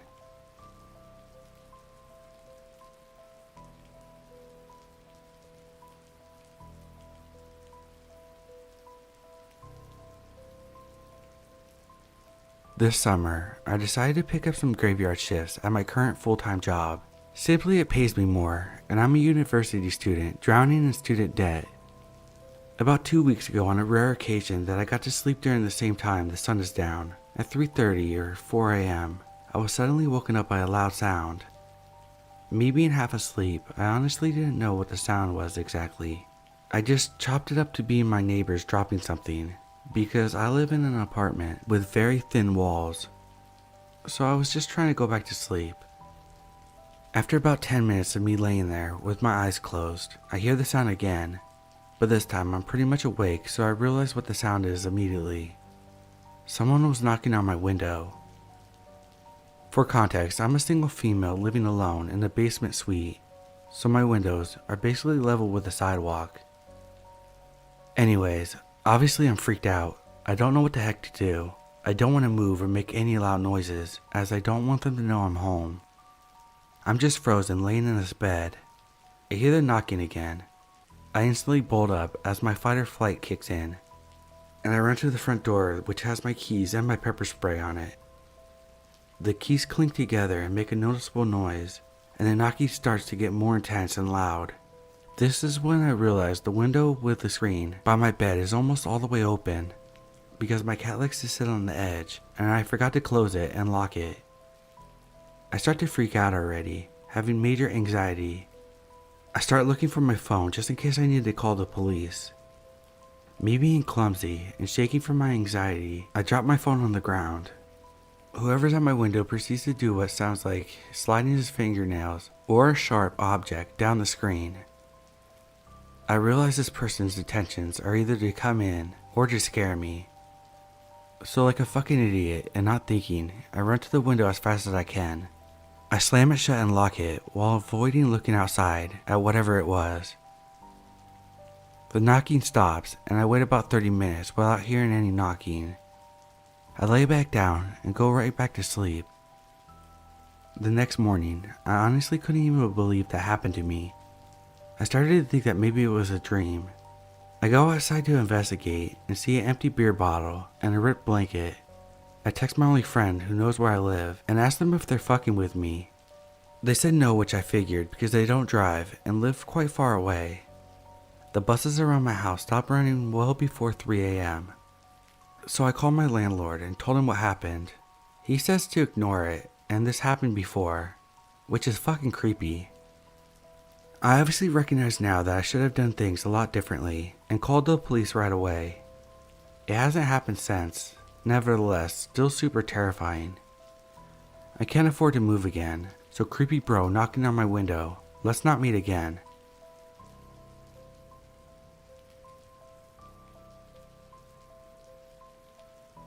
So this whole thing began maybe 2 months ago.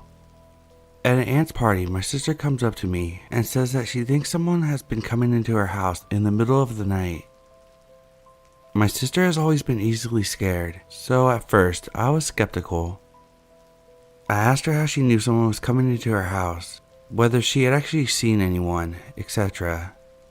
She told me that she hadn't seen anyone, but she knows for a fact that someone was in her house.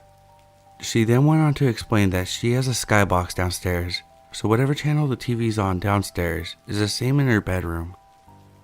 I still didn't really buy what she was saying, but she seemed generally afraid.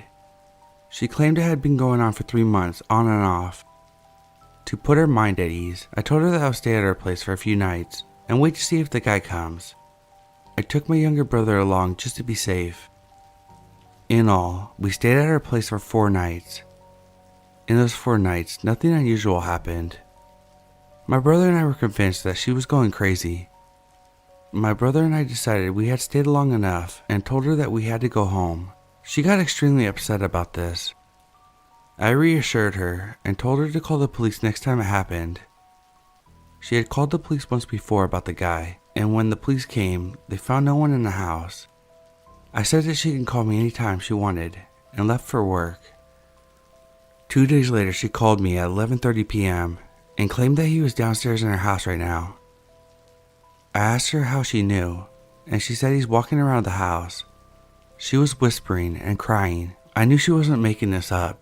I could tell in her voice. I called my brother and told him to meet me at her house. I was on the phone with her the entire drive over to her place. I live about 10 minutes away. When I got there, my brother was parked outside. We both went to the back of the house. I was still on the phone with my sister. The first floor of the house was lit solely by the TV in the living room. As we approached the patio door, we saw a man sitting on the couch facing us. We were frozen solid, and my sister noticed that we went quiet and started asking us what was wrong and if we could see him. I told her to stay quiet and that we had it in hand. I then hung up the phone and called the police to explain the situation. The guy hadn't moved from the couch at all. The TV turned off when we were waiting for the cops. My brother and I majorly freaked out when that happened. We couldn't see anything downstairs. Then the hallway light turned on, meaning someone was on the stairs. We opened the patio door and ran up the stairs and caught the guy with his ear to her door. We kicked the shit out of him and got my sister out of the house. He had a knife in his coat pocket. The cops came maybe 10 minutes later. He could have killed her if he wanted to, which was outrageous. It turns out this guy was one of my mom's old boyfriends who had lived with us for a while in the 90s. He had been fond of my sister, but we never suspected it to be him. He hadn't contacted any of us in nearly a decade. My sister has moved back in with my mom and is undergoing therapy to get over what happened. Our stepdad, as he liked to call himself, was given 3 years in prison. We are doing our best to cut all ties with this man.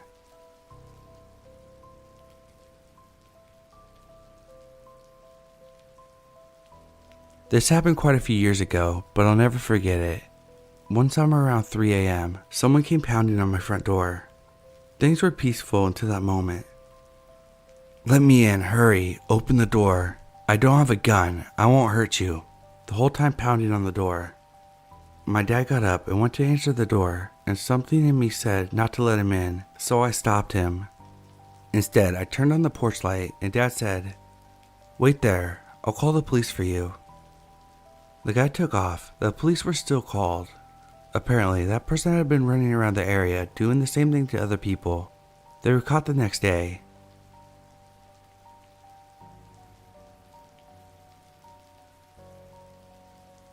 I was in my bedroom studying for college finals late in the evening. I was short on time and feeling a bit stressed. The landline phone rang in my bedroom and I answered. A man says, "I have been watching you and I know you're alone. I'm going to ask you some questions and you are going to answer them. If you don't, my friends and I are just down the street and I will come to hurt you very badly.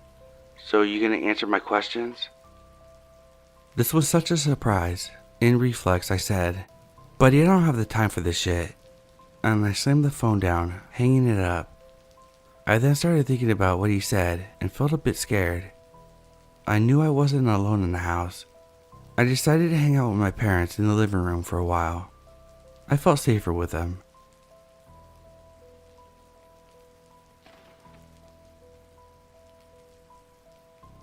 So this happened about 4 years ago.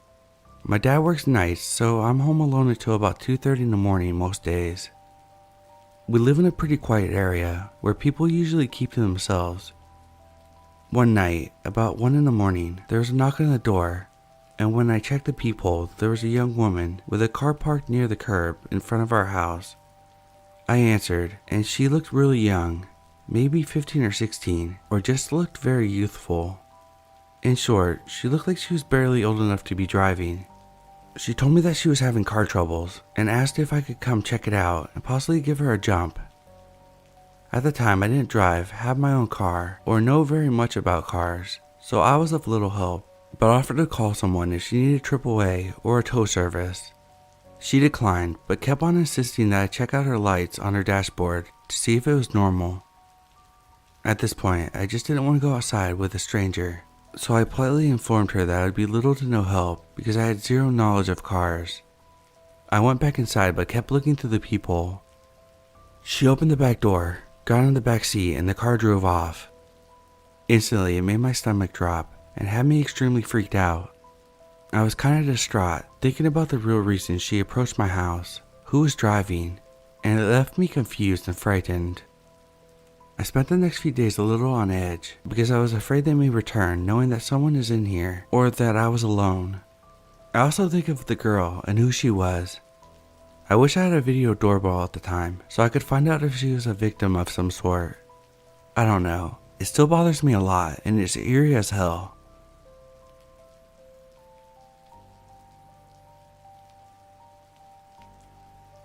A few months ago, I was sitting on my porch, enjoying a peaceful afternoon. I live out in the country, my closest neighbors being over a mile away. Just my dog and I, watching squirrels run across the dirt road. About mid-afternoon, a fellow stops out by the road and asks to enter my yard. I wave him in. Seems like a decent enough guy. As he approached the steps, my dog moved to block him. The dog was growling lowly, and his hair was standing up on his back. This was unusual. The man asked if he would bite. I replied, "He's meaner than hell." He isn't mean and has never bit anyone, but this guy doesn't need to know that. So he stands in my yard and introduces himself as the son of my neighbor down the road. He has moved back home to live with his mom, who is getting up in age. We make pleasant small talk back and forth, my dog staying between us. He doesn't take his eyes off the stranger. He isn't growling, but the hair on his back is still standing. This puts me on edge as well. I bid him a good day and walk into my house. After watching him drive away, I do a search of the name he gave me. It doesn't take long to find out that he's a registered sex offender. I felt shivers down my spine. Being that I have a wife and a teenage daughter, I felt it necessary to call this man's mother. I told her to inform him not to be around my place anymore. I've always heard that dogs can spot the bad in people. I believe it now. Good boy.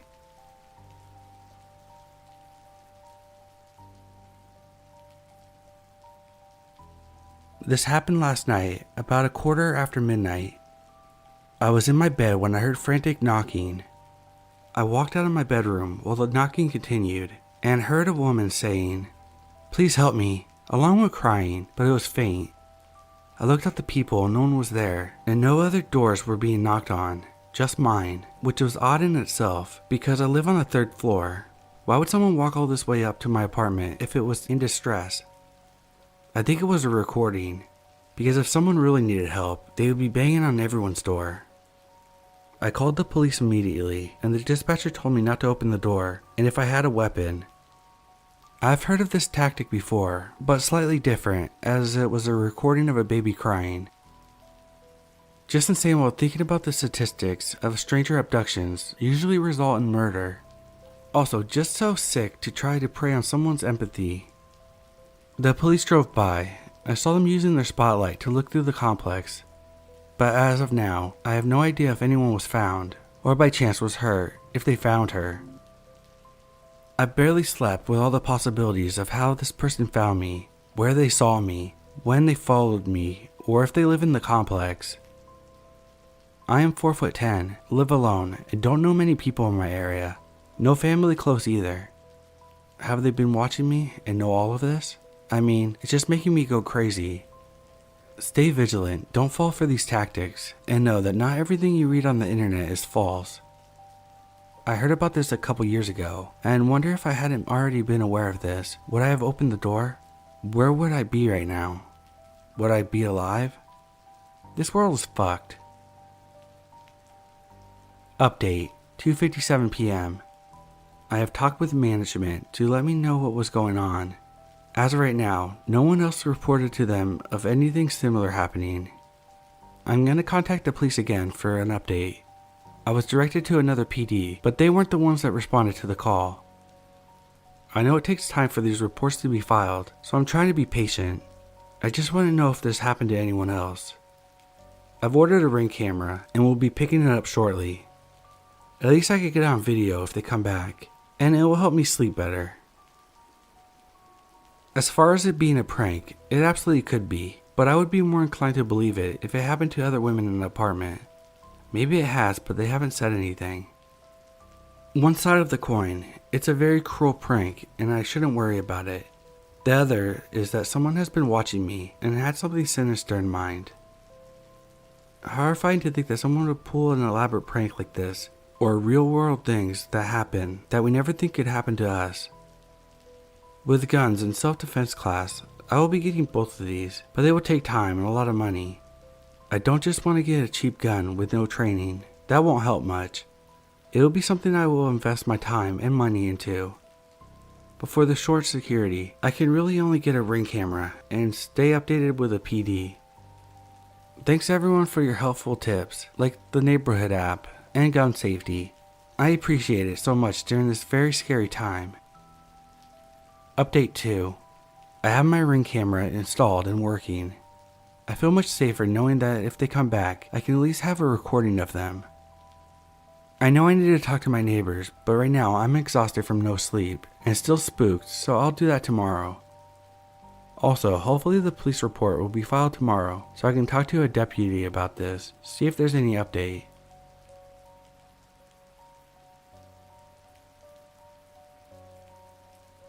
Back when I was in college, I finally got my own car. My usual Friday nights were taking my cousins and my brother to my old high school's football games, since we were all fans of sports. The games would usually end around 9:30, and after we got done with our late night fast food joint run, the time would be around 10:30 p.m.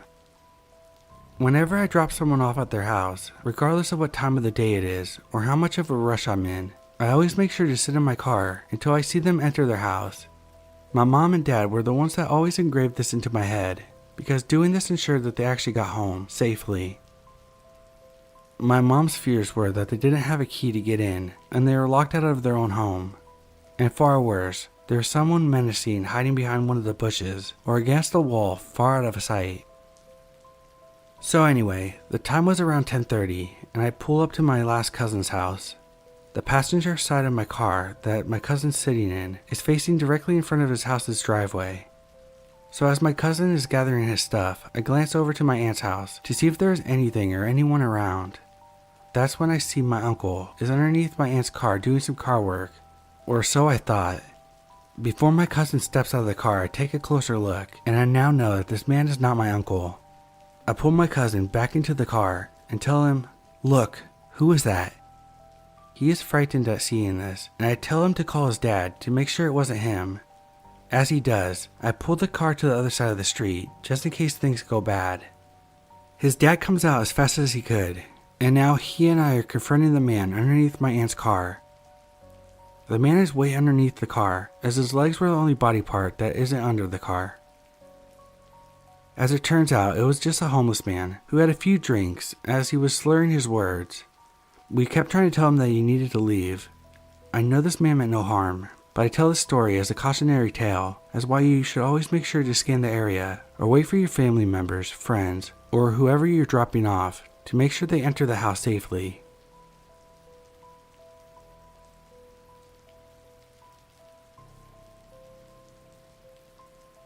I've never really had anything like this happen to me before, so I'm not sure if perhaps I'm overthinking it. I'm a relatively short girl. Yesterday at around 5 a.m., my girlfriend had ordered some DoorDash. We always put a leave it at the door option, especially when it's in the morning. So it just turns into a matter of waiting for the DoorDasher to leave. However, the guy I got yesterday scared the hell out of me. We had gotten a DoorDash notification that our food was dropped off, ready for pickup. I was just about to walk out when I noticed that he was just standing there, not on his phone, not trying to see if he was at the right house, nothing, no kind of movement. I was a bit confused, so I told my girlfriend. I asked if she had put the leave at the door option, and she had. I waited a bit before she decided to call and remind him to just leave it there. He never answered, ignored every call, every text, even hung up on her. It wasn't even him trying to steal my food. If that were the case, he would have just drove off. He spent a while waiting, and at one point I almost went out when I no longer saw him, but realized he was just in his car across the street waiting. He hadn't even left the food over the fence. He just took it with him while he waited in his car. He then drove off angrily, almost like he was upset that I didn't go out to see. That was around the same time he hung up on my girlfriend. Both times that he waited, outside the fence and in his car, it lasted about 10 to 15 minutes. I have no doubt that something was up with this guy.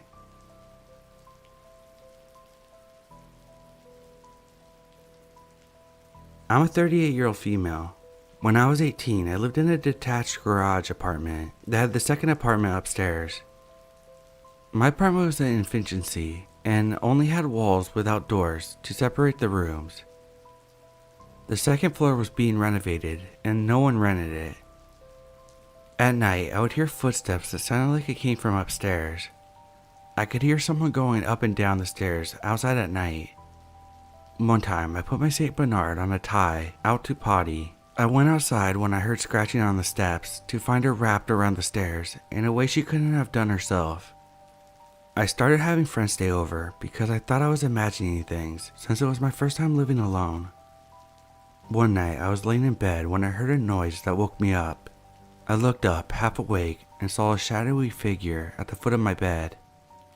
I could see the outline of what looked like a thin man or woman with shaggy hair and a top hat. I told myself that I was just being paranoid and imagining things.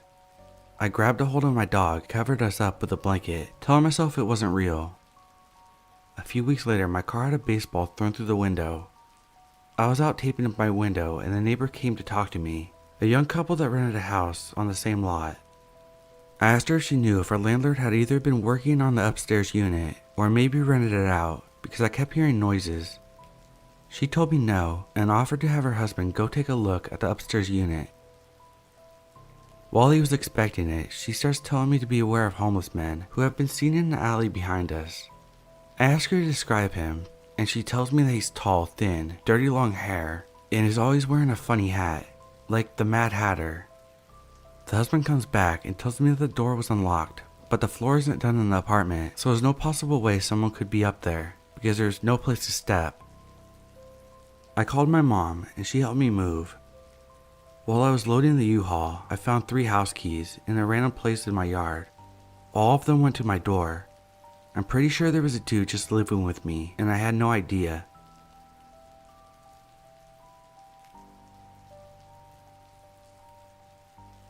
I went to college in a historic mid-sized city in Florida, and at the time I lived in a duplex downtown, maybe 3 blocks from campus. The city is known for being pretty safe, and I lived in a pretty decent area with large, historic homes near me. The story takes place around 3 years ago. The duplex I lived in had a front door that locked, and then both the upstairs and downstairs units had their own locking door. I lived downstairs and had 2 roommates, but this night, only one of my roommates was home. We knew the girls that lived upstairs, but only spoke to them in passing. When they moved in, we empathized how important it is for them to keep the main front door locked, and they did a good job of doing so. So me and my roommate are in for the night, knowing the front door is locked, and we smoke a few joints, and quickly realize that the girls upstairs ordered a pizza. Later on, it becomes evident that they never locked the front door after receiving their pizza. So we finally go to sleep in our rooms, and since I had a queen bed, I would often sleep with my phone and laptop next to me in the bed. A couple hours after I fell asleep, I woke up to a man standing over my bed. As soon as I realized I'm not dreaming, I noticed that he's quickly moving my phone and computer off my bed and moving my comforter, trying to get in my bed. I start to ask him who he is and what he's doing here, and am just generally confused. I was still high from before I went to sleep. The only thing he said to me multiple times was that he was just trying to get into bed. At this point, I began to panic, as my mind obviously goes to the worst. I was hoping that maybe my roommate had invited some random Tinder guy over, and he had gone into the wrong room. But the more I questioned him, all he had to say is, "I'm just trying to get into bed." I own pepper spray and a stun gun, but I accidentally left them on the shelf that the guy was standing right in front of, so there's no way I would be able to grab them without escalating the situation. Realizing I need to do something quickly, I blurted out, "There are 5 people who live in this house. Get the fuck out of here now. I will scream and they will come in seconds." Luckily, that was all it took to scare him off. I don't know if he had brought something with him, or he stole something from me, but I saw him grab something in the dark and run out. As soon as he left my room, I shut my door and locked it, and tried to find my phone. I couldn't find it anywhere, but then quickly realized that between my room and the front door is the room of my friend that was home. As scared as I was just terrified that the guy had maybe gone into her room, so I got my stun gun and pocket knife, counted to 3, and ripped open my door. I ran into my roommate's room. She was fast asleep, with no evidence of the guy. I told her what happened, and she asked me if I was sure that I wasn't dreaming. I began to question it myself until I walked out of her room and saw that our front door was wide open. I went in my room to search for my phone and finally found where it was hidden under a pile of clothes. The pile was across the room from where I left it. That sent a chill up my spine, as I immediately knew for a fact that someone had been in my house and my room while I was sleeping, and long enough to hide my phone, which only worsened my suspicions of his intentions. I ran back to my roommate's room, who at that point believed me. We barricaded ourselves in the room and called 911. Within minutes, there were police cars swarming our streets and policemen in our yard that yelled for us to leave quickly and run towards them. At least a dozen police officers came running in and searched every inch of our apartment. I also woke up the girls upstairs and searched their apartment to ensure the man had left. The officer then had me write a statement and give him the description of the man, and to this day I never heard a single thing about that case. I feel incredibly lucky with the outcome of the situation, but the thought of his intentions terrifies me, and additionally the fact that he was never caught scares me. I would hate for anyone else to have to go through the pure fear that I did. I will add, there is a chance that he was on drugs or mentally ill and had no bad intentions. However, because he was never caught, I will never know, and my mind will always assume the worst. To the man that now keeps me up at night, let's not meet again.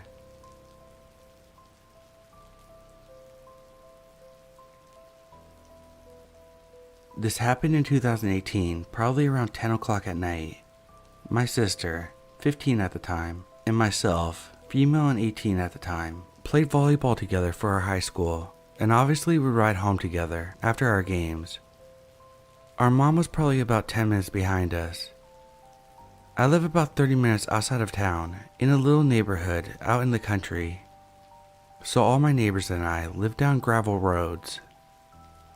The neighborhood had no streetlights, so it was pitch dark outside, except for my car headlights.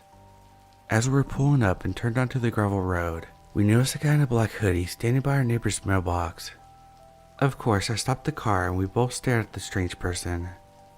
We knew it wasn't one of our neighbors because we lived there our whole lives, and none of our neighbors would be out taking a walk in the middle of the night, so it was definitely weird. As we're staring at this person, they start walking towards my car and I obviously freak out. We'll whip a U-turn out of the driveway and book it down the neighborhood. I could have just turned into our driveway and went home, but didn't want the person to follow us because we were just 2 teenage girls and would have been home alone until my mom got there. I called my grandma, who lives 5 minutes away, and explained our situation and went to her house. We called my mom and also told her not to go home and that we were at my grandma's house. My grandma called our neighbor and they called the sheriff, but the guy was gone. We went back home and ended up sleeping in the same bed, just in case this creepy guy came back. It was definitely a creepy, unsettling encounter, because who knows what this person wanted, or if they would have followed my car down the driveway and potentially did something to my sister and I. I'm just glad I turned around and left. Never saw this person again.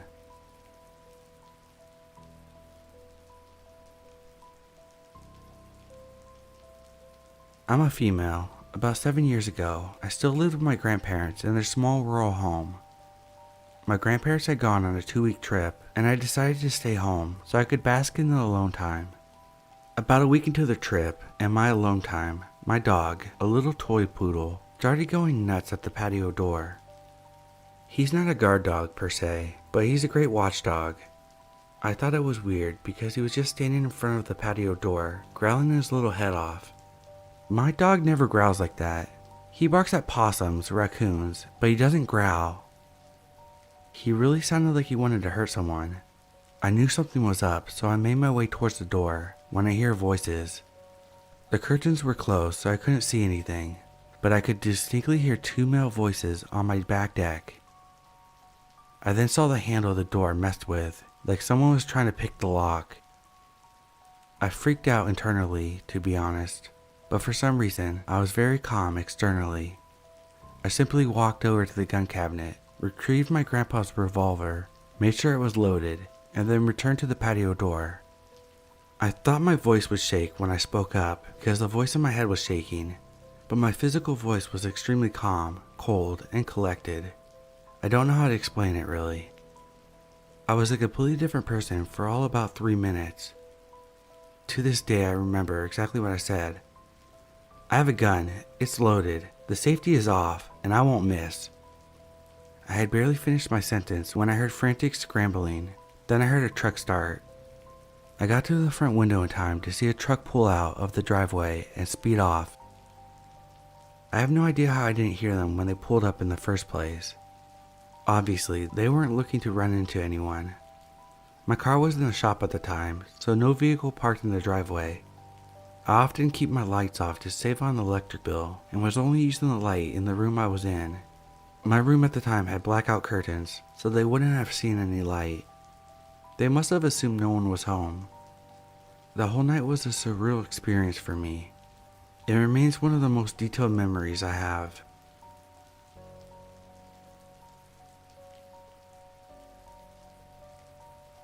Okay, so this just happened 30 minutes ago, and I don't know what to think about it, but I'm still absolutely on pins and needles as I type this.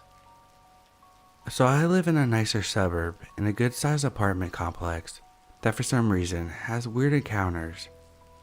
I've had plenty of creepy things happen to me, but the one from tonight is the one that spooked me enough to actually sit, write about it, and share it. A little background to help you see how off it was for me to be so afraid so fast. I enjoy researching and learning about the darker sides of people, and wanted to be a forensic psychologist or a profiler for the FBI. Neither of those panned out, but I'm very aware of people and odd behaviors because of it. I'm also very paranoid, and I'm always trying my best to make it as hard as possible for any would-be person looking to harm me to be able to do that. So naturally, my alarm bells work very, very well. It was about 12:30 a.m. at night, and I was taking my dog for the last potty break before bed. The buzzer that rings in my apartment to be let in is broken, of course. So we, my boyfriend and I, take our keys out with us to come back in. I was too lazy and didn't bring them in, thinking I would just call him to buzz me in. As I walked down the stairs, I had literally said to myself, almost in a joking way, what if someone weird is outside and I don't have my keys and can't get inside in time if he runs at me? I'm now chilling outside of the main door, maybe 6 to 8 feet away. I'm under the light and have a lit cigarette, and my dog is going to do his business. If you look behind me, it's very lit up with lights, so it's pretty visible. And if you look in front of me, it's dark from some of the lights that haven't been fixed recently. There's one light that works, but it's a dull and mostly orangey color that doesn't help much. I'm finishing my cig looking in the direction of the orange light, which is off to the side a bit, and away from another apartment building entrance next to me, 100 feet away. Usually there's people walking around the complex at any time of day or night, but at that moment, I was totally alone and it was silent. All of a sudden, there's a movement and a person comes out from behind a tree that is behind the orange light I told you about. The person teeters left to right and the hair on my neck stands straight up. It was very jarring, as this person was not standing in a spot you would expect to see someone at 12:30 a.m. alone with no dog, phone in hand, or cig. It doesn't sound as creepy as I typed this up, but it was really about the person's placement and behavior. It was like the person moved side to side like the wacky waving inflatable tube man that you see at crappy car dealerships, but with no flailing arms. He also wasn't standing at the building entrance at all. He was standing off to the side in the grass, but he also wasn't close enough to one of the ground floor apartments to be coming out or in of one. He was all of a sudden there, alone, and doesn't have anything with him or around him that would justify what he was doing. I was shocked that I was so terrified of this person's presence and odd stance so suddenly, as I never felt anything like this before, and I'm not the type of person that gets spooked by much of anything. I'm walking sideways to my main door, and the person is simultaneously sidestepping and crouches behind a bush. I can't see him any longer. At this point, I am alarmed as shit, and I sprint walk back to my building's main door. I push the buzzer, because sometimes it works. Of course, it doesn't work. Don't forget that I don't have my keys to let myself in, and this person hid himself. I call my boyfriend, and luckily he picks up right away, as we do this main door thing often. I barely say anything but, "Let me in now," over and over again, as I'm watching in the direction of where the man or person was at, so afraid that he'll run at me at any minute. Coincidentally, the same fucking thought I had when I walked down the steps in the beginning. The door buzzed, and let me tell you that I flew up those steps. My boyfriend had been waiting for me since he heard something wrong in my voice on the phone. I bolt my door twice and start looking out the window with my fight or flight still going through the roof. Anticlimactic ending. I don't see anything while I watch, but my brain is still telling me to be on alert, and I cannot sleep. Basically like Skyrim, when you can't sleep when your enemies are near. I know nothing happened to me, but my gut is absolutely telling me that something wasn't right and I was unsafe. I don't know what to think, but it worries me, and I can't explain why. Update for answering questions. My dog is my right-hand man for most things, but he's a small 30-pound 11-year-old husky mix, and wouldn't save me from a squirrel.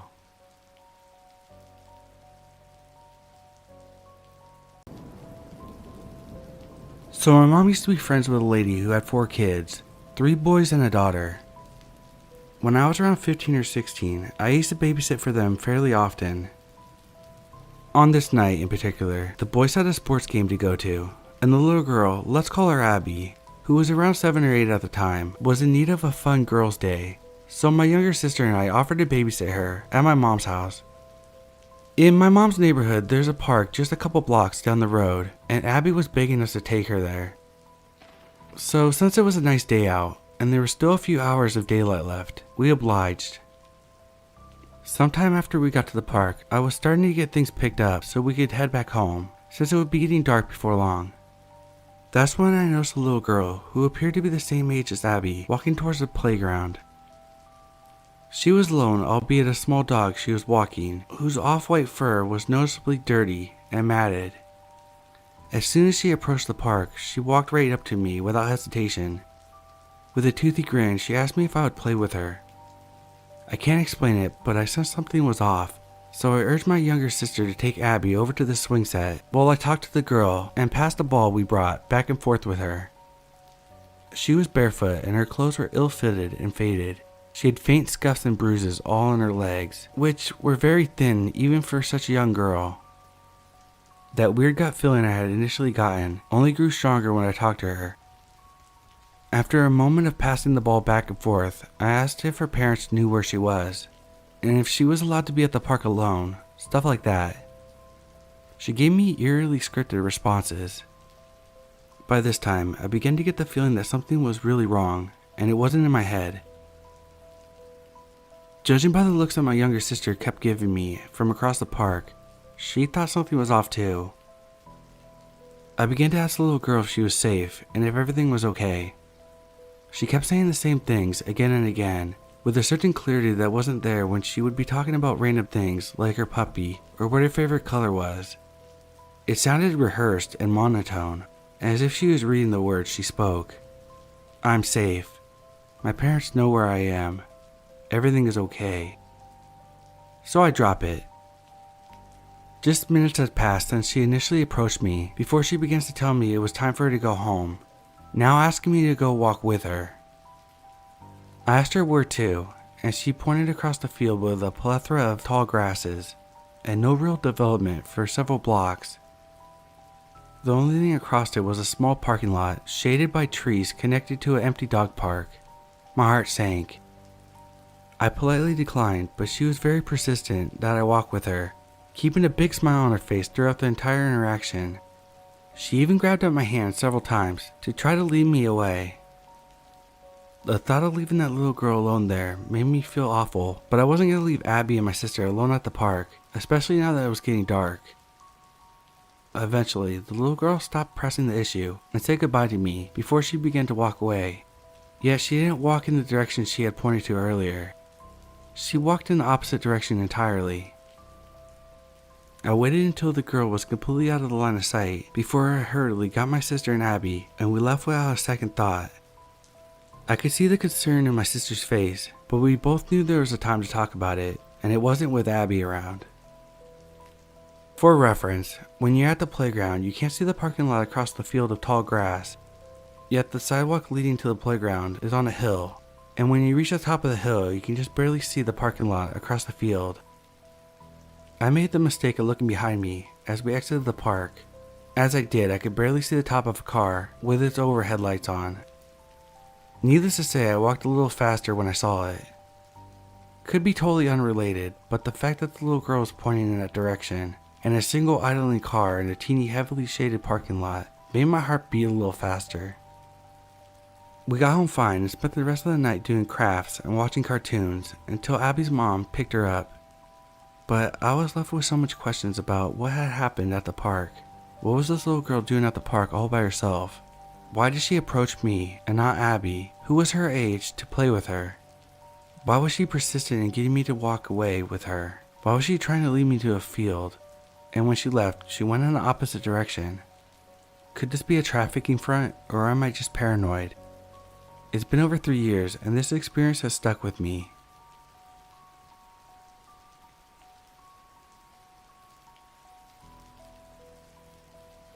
So this happened in the late 90s or very early 2000s. I was around 11 or 12 years old, and we were at my best friend's house during a sleepover. He lived in a very small 2-bedroom, 1-bathroom duplex with a single mother in a very poor, low-income neighborhood, just to give you a feel for the setting. All these homes were very small duplexes just like this.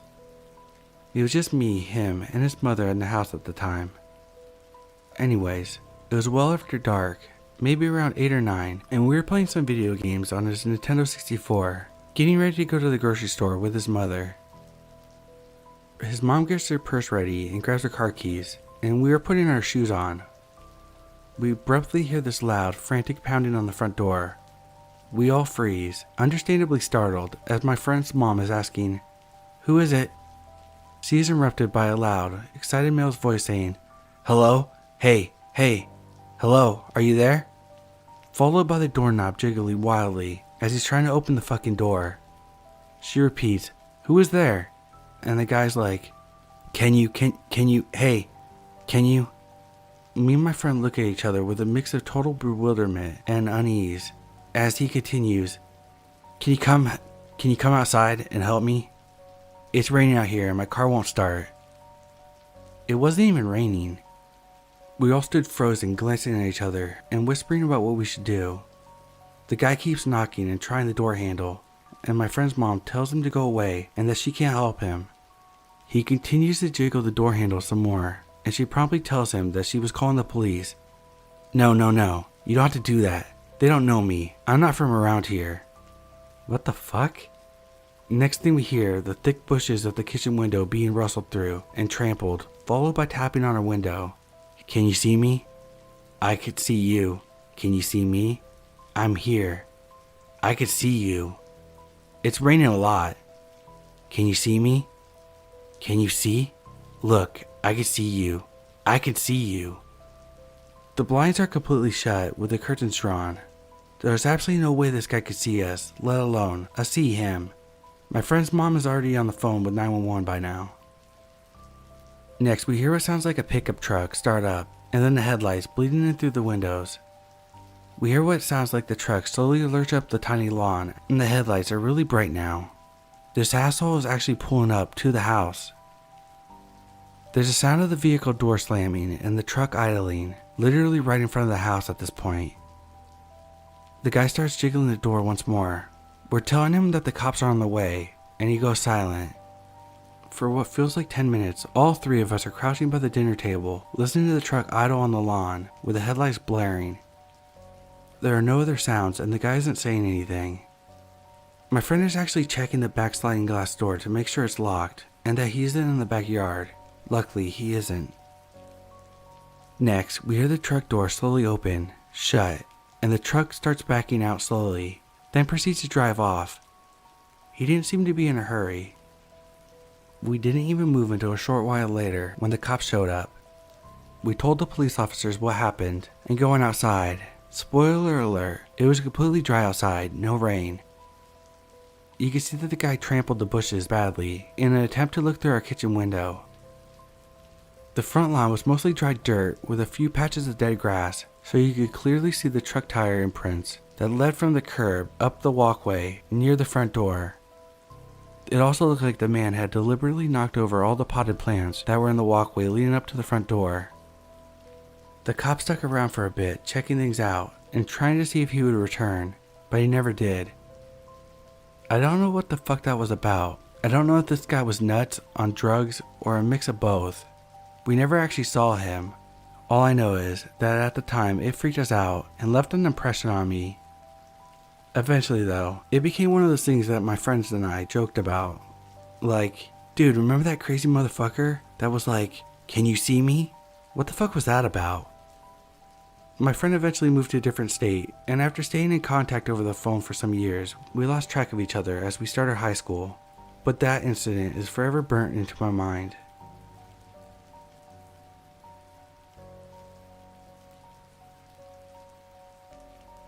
When I was 17, I lived in a small village of 1,200 people.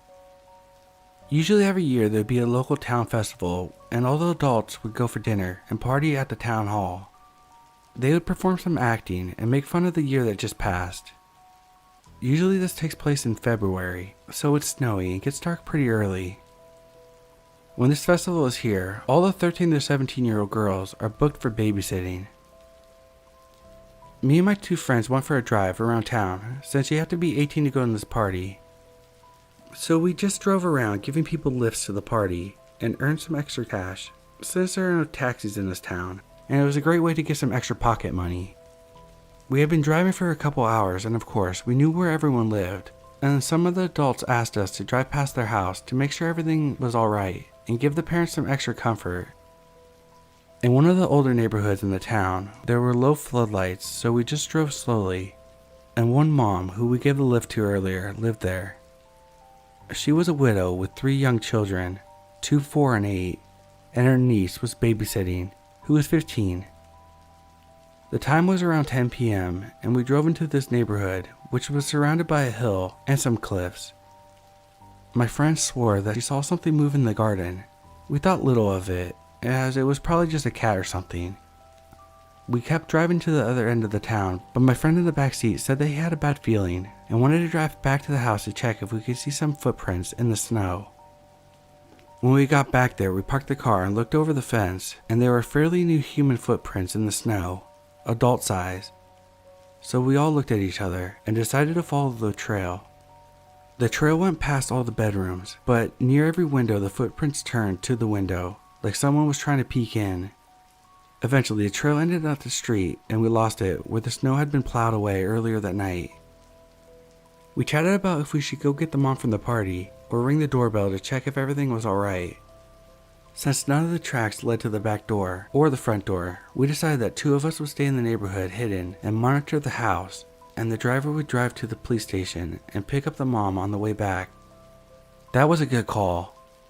Maybe 5 minutes after he left, we saw someone lurking behind one of the garage, a couple houses down. He wasn't moving, just sat there with a cigarette. We monitored from a distance since he couldn't see us. Then he stood up, looked around, and started to creep to the house where the mom lived, and he walked to the back door. Without thinking, my friend and I ran through the 2 gardens that were between where we were and the mom's house so we could catch up to him trying to enter the back door. We arrived just in time. He was trying to open the back door when we shouted at him, "What the fuck are you doing?" And he made a run for it as we followed behind. He ran down the street to get some speed ahead of us, but we were both athletic, so we were gaining on him. This was the most intense moment of our lives. I remember the only thing I was thinking was not to slip and lose momentum. The end of the street was approaching, and the next turn would be at a 90-degree angle to the right. So instead of slowing down, I just jumped off the street so I could intercept him after he would lose speed taking the turn. My calculations were wrong, and he managed to turn without losing too much speed. And I spent too much energy sprinting through a few feet of snow, and I knew I would have to slow down.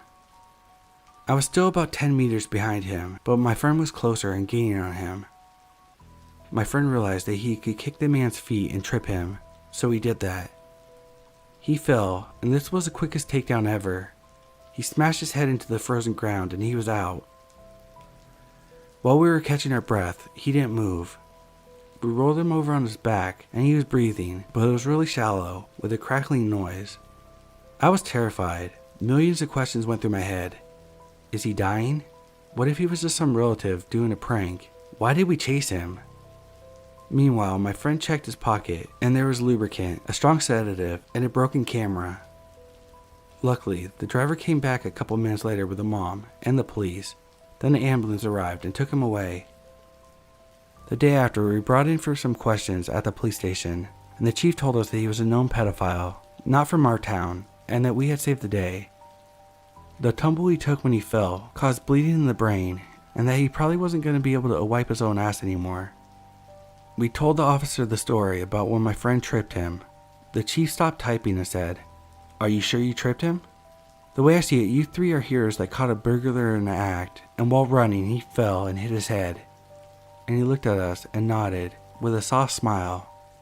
But thinking back, this perf must have planned it, knowing when the festival was, knowing that she was a single mom, picking out the house, knowing that there were children in there. Knowing that gives me the creeps.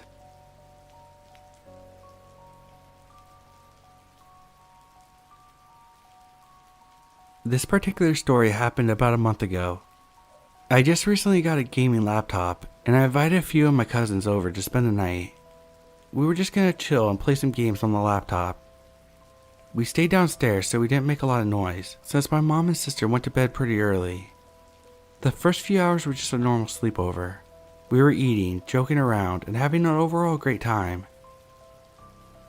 One of my cousins gets tired and goes to bed. Now it's just me and my other cousin awake. We keep playing until it's about 2:30 in the morning. Once we finish gaming, we hop on YouTube to watch a few videos.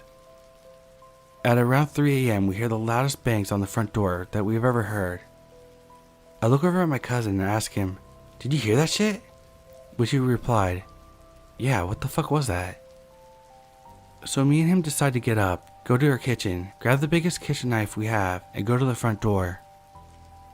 I peek through the curtain on the door, only to see nothing there.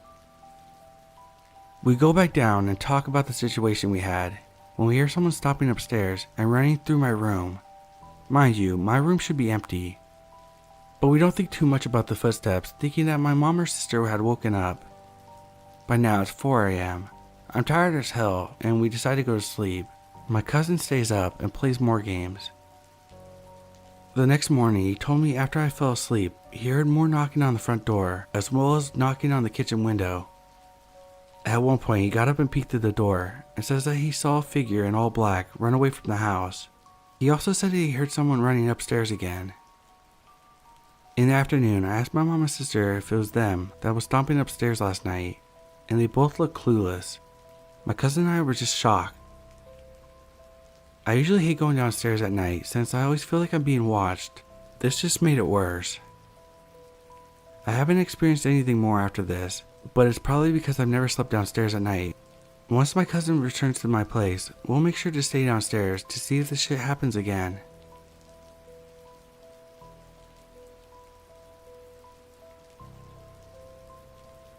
When I turned 11, I started babysitting my niece and nephews because I was finally old enough.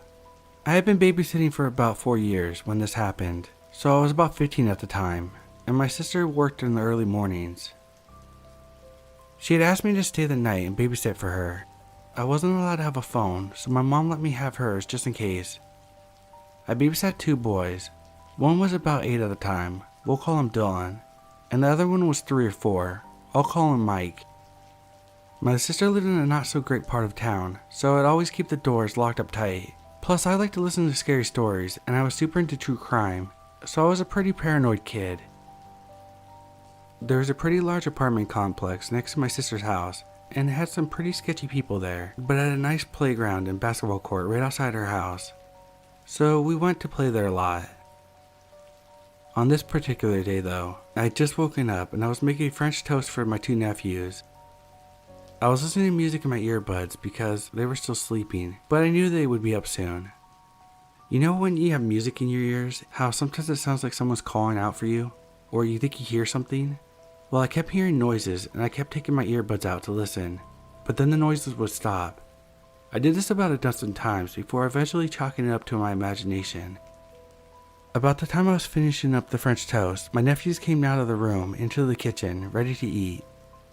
I sat Mike in his booster chair and started cutting up the pieces for him to eat, while Dylan was sitting at the table with a plate full of French toast. We turned on the XM radio and started playing some kids' music while eating. I thought I was hearing noises again, but I kind of tuned them out. We finally finished eating and I put the dishes in the sink and got the kids dressed. They were begging to go to the playground, so I gave in and said sure.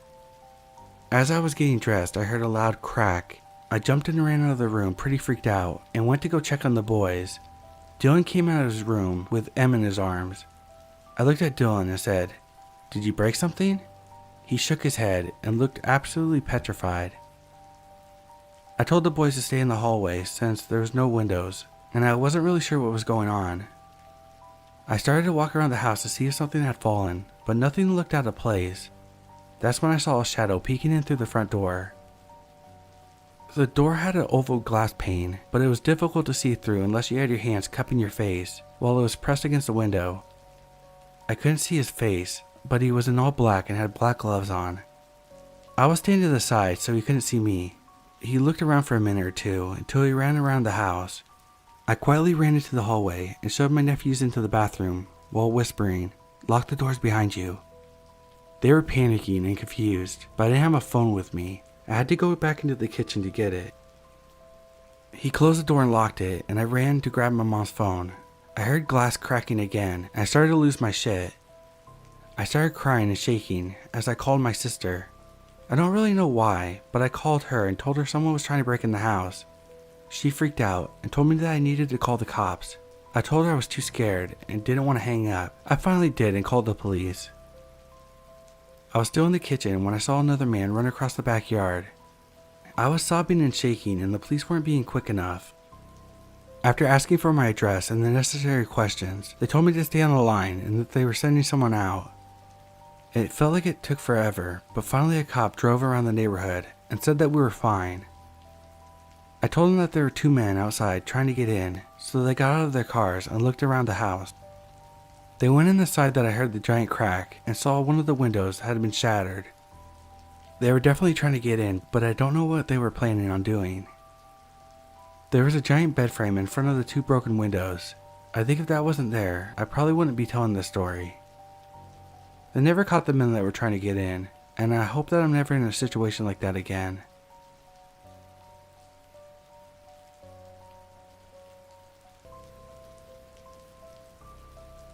I'm a 22-year-old female for context. While I was living at uni by myself, I messaged a man who had a PS2 for sale on Facebook. It was a really good price and looked to be in really good condition. I really should have known that it was too good to be true. Anyway, I messaged him about it and he says he would drop it off straight after work, and says that he's working at a building site near where I live. All good, right? Except he keeps on saying he'll do me a solid and drop it right to my door, even though I repeatedly said I would meet him at a nearby park. He said okay fine. He wasn't happy about it, but whatever. I was getting a PS2 and buzzing about it. So a few hours go by, and I walk up the hill to chill with my friend Adam, who's a bloke and the same age as me. I mentioned that I'm meeting a man for a PS2, and Adam's like, you can't just meet a random dude at a car park. I'm also very petite. I guess if someone wanted to grab me, they could, which was Adam's thinking. I agreed to let Adam come with me, and actually it was a good idea. The man texted me again, asking if it was still good to meet up and what I was wearing. I thought to recognize me, so I told him what I'm wearing and what I look like, and then I mentioned that I would be with a stocky, dark-haired man with a beard. He stops replying and deletes his Facebook account. I never hear from him again. I can't help but to think that something dodgy was going to happen, and my friend making me tell the guy I wouldn't be alone prevented it from happening.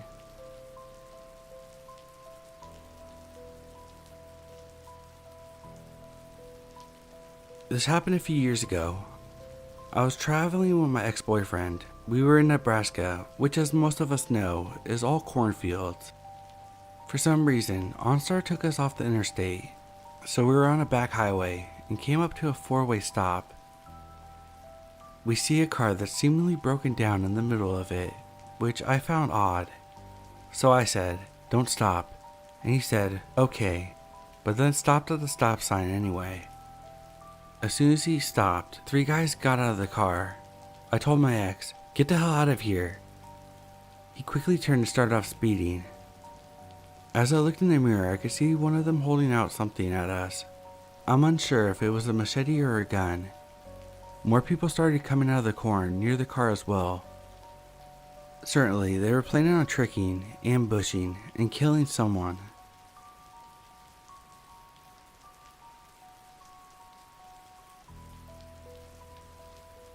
First time poster here. I've been spam reading stories on here for weeks now, and I'm obsessed with the subreddit. A post I read recently reminded me of something that happened to me and my buddy a while back. It's not as insane as some of the posts here, but it's definitely creepy as hell. So it starts when one of our friends gets a message from a match on Tinder, but instead of being interested in him, she tells him that she finds the other guy in her profile picture hot. My roommate at the time. We'll call him Dave. So he reaches out to Dave, cause why not? Happy to hook a buddy up. We all thought this was a hilarious way to meet someone. So it all plays out as some Tinder dates are expected. They meet up, go for a drink, end up back at his place. I remember him telling me that she was a little weird, but nothing too ridiculous not to hook up with. So they start making out, and then things got weird. She started getting aggressive and demanded that he aggressively squeeze her breasts as hard as he can. He was weirded out by this but went for it anyways. But it was never enough for her. She wanted him to squeeze it so hard that it would hurt her, and started getting mad at him for not doing it hard enough. Anyways, he tried even though it was super uncomfortable, and eventually called it off, and the hookup just ended there. She wasn't happy about it, but she didn't do anything too crazy after that. So that was supposed to be that. He told her that he wasn't interested in seeing her again. She didn't get super stalkery, but she did send him a bunch of messages after that, pretty much indicating that she's not getting the picture. So he blocked her, and we didn't hear from her for weeks. We looked at this as just a weird hookup story, and that was that. Except the weirdest and creepiest part came from there, and somehow it ended up involving me. I'm in my room and matched with a girl on Tinder. When I first matched with her, something felt weird. It just felt like I recognized her. Note, at this point I only saw a few pictures of her when Dave met her the first time. So immediately, her messages were very sexually aggressive, and because of this, my warning bells are going off, and I'm not really biting. Like she went straight into saying that she wanted to meet and bone instead of a date. And then she messaged me asking if my address was, and it was my address. So I'm fucking tripping out. I have no idea how to respond and am completely creeped out that this woman knows where I live. But then I kind of realize who she is and send a few screenshots to Dave. He confirms it's her and we have a what the fuck moment before I block her and don't even respond. A bit anticlimactic, but it ended there. Didn't blow up to a full-on stalker or murderer or anything. I'm not sure if she was trying to get to me or if she was trying to get to him through another one of his friends, but it was one of the creepier encounters I've had. Reading these stories makes me look back on that one with a different perspective instead of just a funny story. Like she had the making of a full stalker material, or was she dangerous? Glad we didn't find out. Tonight, while eating at a 24-hour IHOP late at night, 1 a.m., I was seated with my dad beside a big window. Out of the corner of my eye, I see a kid, about high school aged, or maybe college like me, at the oldest. He was making a super creepy face. It was a split-second glance, but I think he had his eyes rolled back or something to scare me. Then as soon as I looked over and did a double take, because of the creepy face he made, he holds up his phone with the screen facing me and does a weird shuffling quickly up to the window, as if trying to show me something on his phone. I realize as he gets close that the screen shows Snapchat with the front camera on. So since the screen was facing me, I saw myself on the phone screen, and he snaps a picture of me, which I could see as the front of the screen was facing me, and then he runs in a weird shuffling run. I know it's just some silly teenager crap, but it's mildly unsettling, and I felt creeped out for the rest of my meal. I even debated on running outside to find him and splash him with a water bottle on his face or something, just for being such a creep. But obviously that would be overkill, and he seemed to disappear anyways. Is this some sort of TikTok challenge or something that I don't know about? Is making creepy faces at someone and then taking a weird front face picture of them a thing? I know it's harmless, but it sure was disturbing in the moment.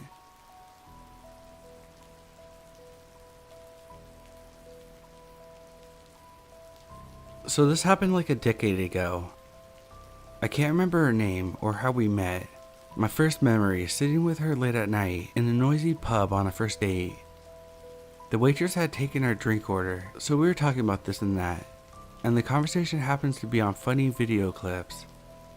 So I show her a funny clip on my phone, she giggles, and then proceeds to show me one. So I take her phone, and it's a clip of a man getting his head chopped off by a religious extremist. This feeling of horror, sorrow, and total emptiness comes over me like a void, like a vast body of dark waters. There's nothing to say, nothing to do, nowhere to come back, nowhere to go from here, because it's seen and can never be unseen, and I wasn't given a choice in the matter. I just stare at her phone until it locks and the light goes off. I look up at her, and she's just sitting there, taking in my reaction, smiling. There was no second date.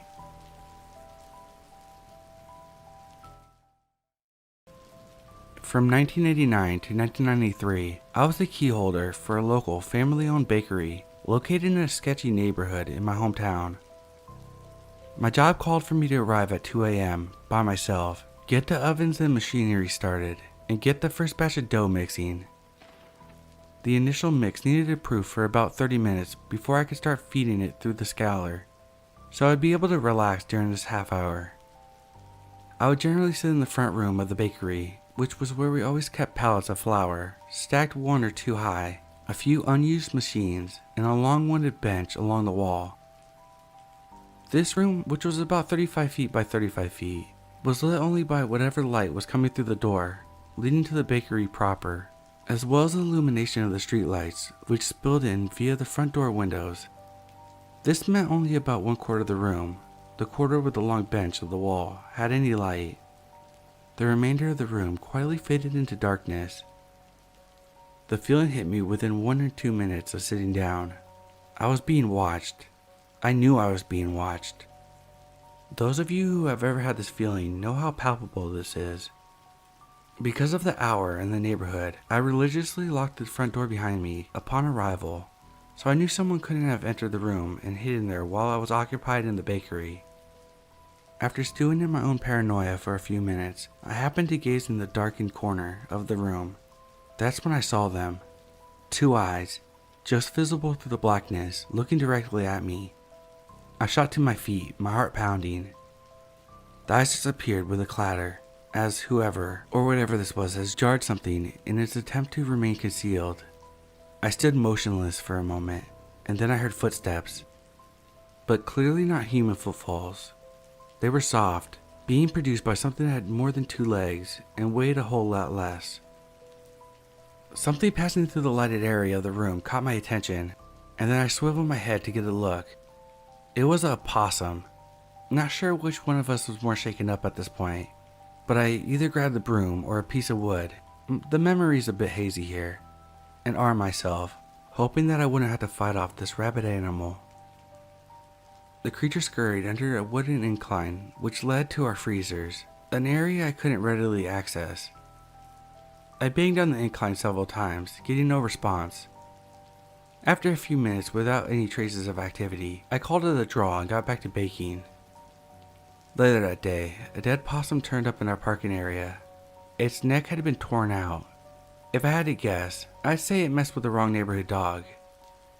In any event, we never found out exactly how that stealthy possum accessed our flower area, and there was never another incident of that sort.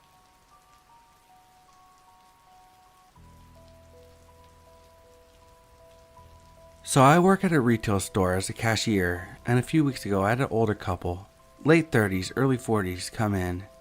It was around 9:40 p.m. and the store was practically empty. This lady comes up to me to exchange an item, and in the middle of the transaction a dude comes up and stands next to her. He also has an exchange that I have to call my manager to approve. She approves it and leaves. While I'm exchanging what they bought, the lady says, "Your eyelashes are really pretty." I wear big falsies. I thank her because it's pretty chill and nice, you know. But then the dude follows up with, "Yeah, isn't she pretty too?" And she agrees. I'm a little weirded out by it, but I thank them again. The man asks, "So when do you get off work?" Even if it was just sarcastic and a weird version of a compliment, what are you supposed to say to that? I just asked him if he had a rewards card, and he chuckles and makes another comment about me not answering his question. I ignore him and tell him his total. When they leave, I'm low-key freaking out. I was scheduled to get off at 10, and our parking lot is mad sketch. It's huge with one light in the middle of the lot. Now I park under the light because that's the safest, but it's a terrifying long walk to it. We also have 0 cameras. The only co-worker at the registers was too far to hear the exchange, and no other customers were around. Now I'm debating asking my manager for someone to walk me out. I'm female, 17, but I've always told myself that I'd never be at risk at being attacked, as I'm 5'11" and 245 pounds with linebacker shoulders. I also frequently got confused for a 20-something-year-old, just adding on to the idea in my head that I'm too threatening to try. But sitting at the register thinking, I realized just because the man was 5'8" and the girlfriend was 5'4", doesn't mean they don't know a 6'2" bitch or a few other bitches to face me. I broke and walking my manager to come see me, and I explained to her what happened. At first I just told her the guy was being weird because I thought she would believe me more. But then she informed me she had helped them in the store, and the girl referred to the guy as her boyfriend. I then told her how she was also being weird, and she agreed to walk me out. At the end of my shift, I had a mini panic attack in the break room, and my manager, plus one of the coworkers, walked me to my car. Painfully awkward because I felt so dumb, as no one was out there.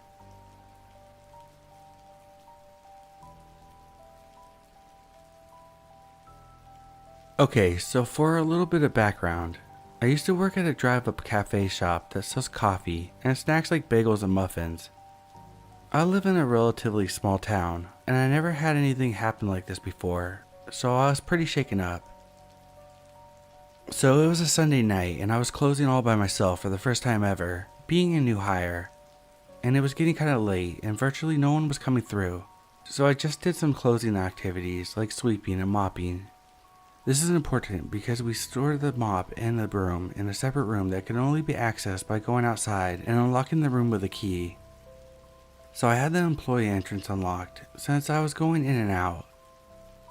It was starting to get dark and I'm due to leave in about an hour when this old Ford drives up. The driver was an older man, maybe 40s or so. I wasn't too fazed by it because a lot of people work on the oil rigs in my town, and if they're on the night shift, they'll stop by for a pick-me-up before making the 3-hour drive out to the rigs. I opened my window, asked him what he'd like to order. This is where it gets weird. He didn't order any coffee or food. No. He asked me, "Are you working alone?" I most certainly was working alone, and even both of my managers were no longer in the neighboring pawn shop that they also owned, and this just makes my blood run cold. Thankfully, I'm smart enough to lie with a response, "Oh no, my coworker will be back in a second, and my manager is coming here in about 5 minutes. He needs to take inventory." At this point, the man looks past me into the shop, directly at the cracked door behind me, and gives me a really creepy smile before pulling forward and signaling to turn down the road that goes right next to the open door. As soon as he could no longer see me, I jump over, slam the door shut, and lock the doorknob and the deadbolt. I was worried to leave the building at night because I didn't want to walk across the parking lot to my car. I thought he might be lingering around the area, waiting for me to get off work. I'm really glad that I never told him that I was working by myself. That was the creepiest encounter I've ever had at work.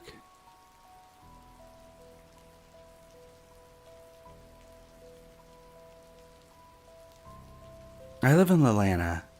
About a month ago, a woman was walking her dog at a nearby park and was stabbed and mutilated along with her pit bull. The brutality shocked the city to the core and has everyone on edge. Add that to another young woman who was followed home from the gas station after leaving work as a bartender and was kidnapped and murdered. This means we had a whole bunch of scared women in the city. Anyway, I worked very close to the park where the woman and the dog were killed, and I've been extra careful since it happened. Last night I was working alone and I had scheduled a new client for a 5 p.m. appointment, thinking I'd be done around 7:15 at the latest. However, she needed some extra work done, so it wasn't until after 8:30 by the time I walked her outside to her car. We stood talking in the parking lot for a couple minutes before she got into her car. Here I should add that the parking lot is small and fairly secluded because of a large hedgerow and a retaining wall. After I made sure she was safely in her car, I went back into the salon and locked the door behind me with the intention of cleaning up and locking up. I was inside for maybe less than 10 seconds before I turned around and saw a man pulling on the door. There had been no one in the parking lot that I could see, and there were no other cars other than mine and my client's. The guy appeared out of nowhere. As I said, I'm already on edge, so I just stood there for a second, not sure what to do. He stood there staring at me with his hand still on the door handle. Finally, I walked up to the door. It's a glass door, so I could see him and he could see me. I said, "What's up?" I could see that he was surprised that I didn't just unlock the door and open it for him, and he stuttered a couple times before pointing out the hair product on the wall, saying, oh, I just wanted to buy some of that makeup over there." This is when I noticed, 1, he's got a pretty good black eye. 2, he was wearing a fairly large surgical mask outside alone, which made me think he was trying to hide his identity. I told him that's not even makeup, that's hair products because this is a hair salon and we're closed. Then I turned off all the lights in the front of the salon and walked towards the back wall to hit those lights as well.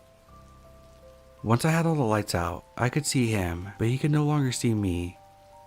I watched him because I didn't want to go out right after that. He ended up pacing back and forth at the front door for a couple minutes, and then walked to the upper part of the parking lot above the retaining wall and stood there, half behind the tree and bush. He would stare at the salon door, then crouch down, then walk away all nonchalant, then come back to his hiding spot and stare at the door again. After watching him do this 3 or 4 times, I decided the next time he walked by, I would make a run for my car.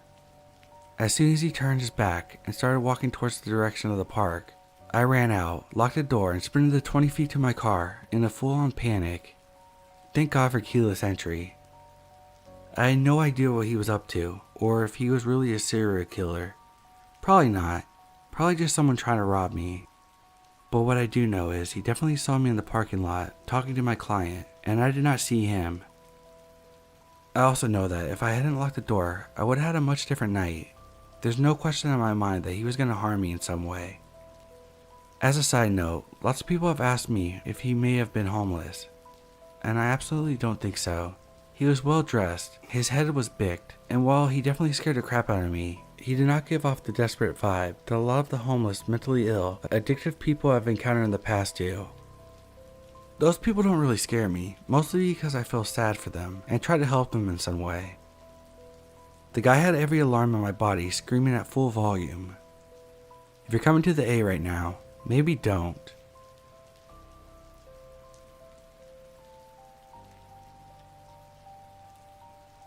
To give context, I'm a 25-year-old male.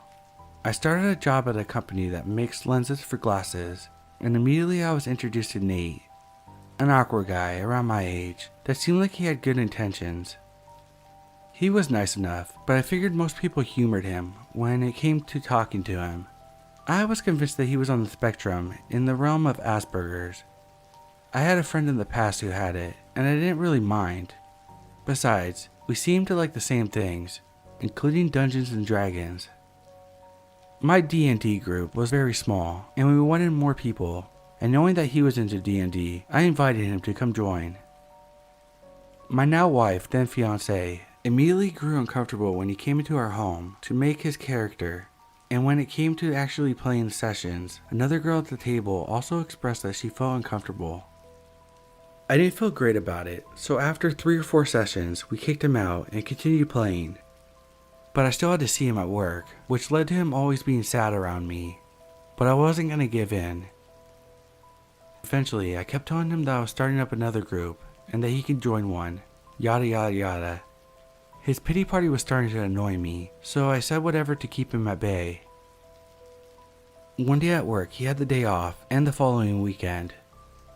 Not me or my coworkers saw this as strange, but then when Monday came, he didn't show up. Tuesday, no show. This is very unlike him, because he was practically a teacher's pet. Soon one of my coworkers was moving around the warehouse with a phone in her hand, stopping people and sharing the news. Nate had been arrested in North Dakota as he attempted to meet an underage girl for sex. We were all in disbelief because that's the first feeling that hits you. You don't want to believe that someone like that could live in your town, but worse, work right beside you. Indeed, he was in contact with a minor over the internet, and they set to meet up in a park with the intentions of having sex. The police were tipped off as a teacher happened to see one of the messages on the girl's phone. I nearly puked when I heard the news. He was in my home and made comments about my kids being so cute, especially my daughter, which definitely made me more sick. He would talk to me sometimes about wanting a girlfriend, and that he was just waiting for the right one to come along. Someone in his church group. And it now scares me to think about how old this girl was. One of my best friends at work mentioned that he went to install the washer and dryer at Nate's house, and when he was looking around, he was yelled at by Nate not to go upstairs. Not in a, "Oh, that's my room, and I prefer no one to go up there" type of vibe. More like, "There's something up there, and I don't want you to see it" type of vibe. He was arrested and is in prison, and remains there to this day. Just to show you that you can't really know everybody, and that's what's truly scary.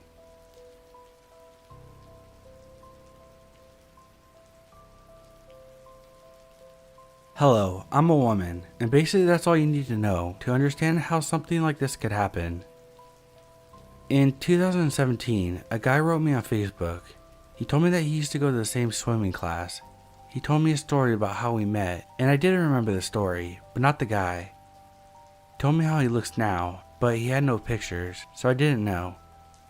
He gave me the most basic feature: brown hair, not muscular, but not thin or fat. Brown eyes, relatively tall.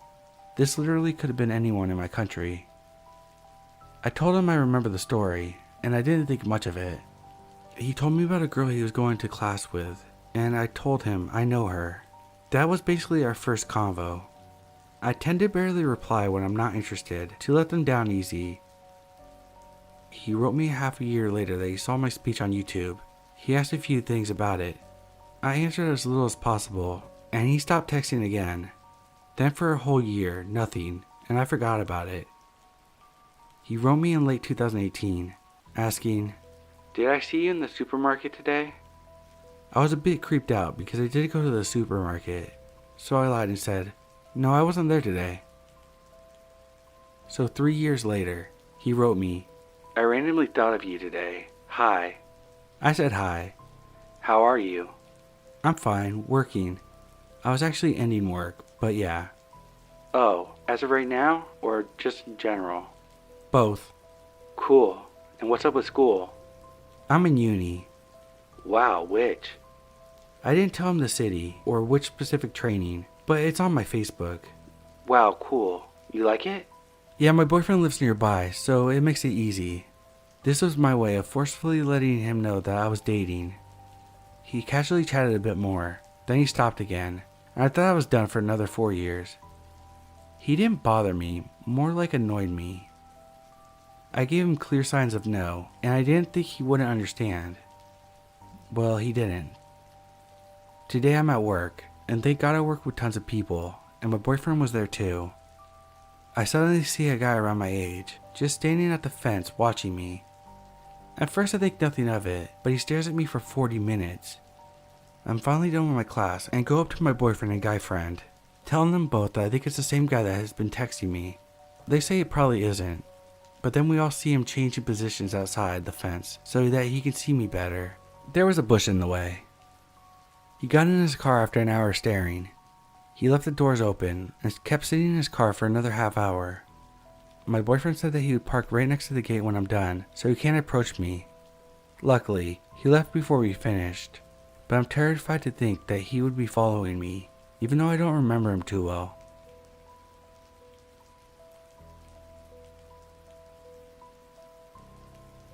I'm a 20-year-old female that works at a home improvement store. My coworker, who also happens to be my team lead, is a mother of 2 children and married. This is important and comes into play later on. We were in the self-checkout area. She is fixing one of the registers. The register she was working on put her with her back facing towards the customers. Nothing weird happened at first, and I was doing my normal rounds. Then this old dude comes up to the register I had just cleaned, so I greeted him, and he did the same. This guy must have been in his 50s. He started scanning his stuff, and I noticed one of his items had a security tag on it, so I went to grab the magnet. As I'm walking towards him, I casually mentioned that I have to take the tag off, and he doesn't really say anything and just nods. I start striking up a conversation with him. The guy is answering, but he's not looking directly at me. His eyes are fixed behind me. I thought the guy was just zoning out. When he sees that I notice, he quickly looks at me and continues the conversation. But it's pretty obvious that he's forcing it. Anyway, I took the magnet off and went to return it. I come back around to do my rounds when I noticed the same guy was still there and that he had changed the way he was facing. He was folding the receipt, but I could see his eyes were staring at something in front. It didn't hit me at first until I turned to see what he was looking at. He was staring at my team lead. Well, more specifically, a certain part of her. She was bent down to lock up the register. I felt my stomach drop and suddenly had the urge to throw up. I turned my back to the guy and noticed he had pulled out his phone. Before he had a chance to do anything, I walked up to him and asked him if he needed help with anything. In a low voice he says, "Yeah, can you help me get a piece of that beauty over there?" Without thinking much, I said, "I'm sure her husband thinks she's beautiful as well." After that, he stares at me blankly and says, "He doesn't have to know," with this predatory look in his eyes. By this point, I'm not even disgusted anymore, just livid. In a loud voice I say, "Thank you for shopping with us. Have a great day." At the sudden raise of my voice, a few people turned around, and that was enough for him to take off in a hurry. My team lead hugged me after I told her what happened. So creepy checkout dude, I hope we never see you again.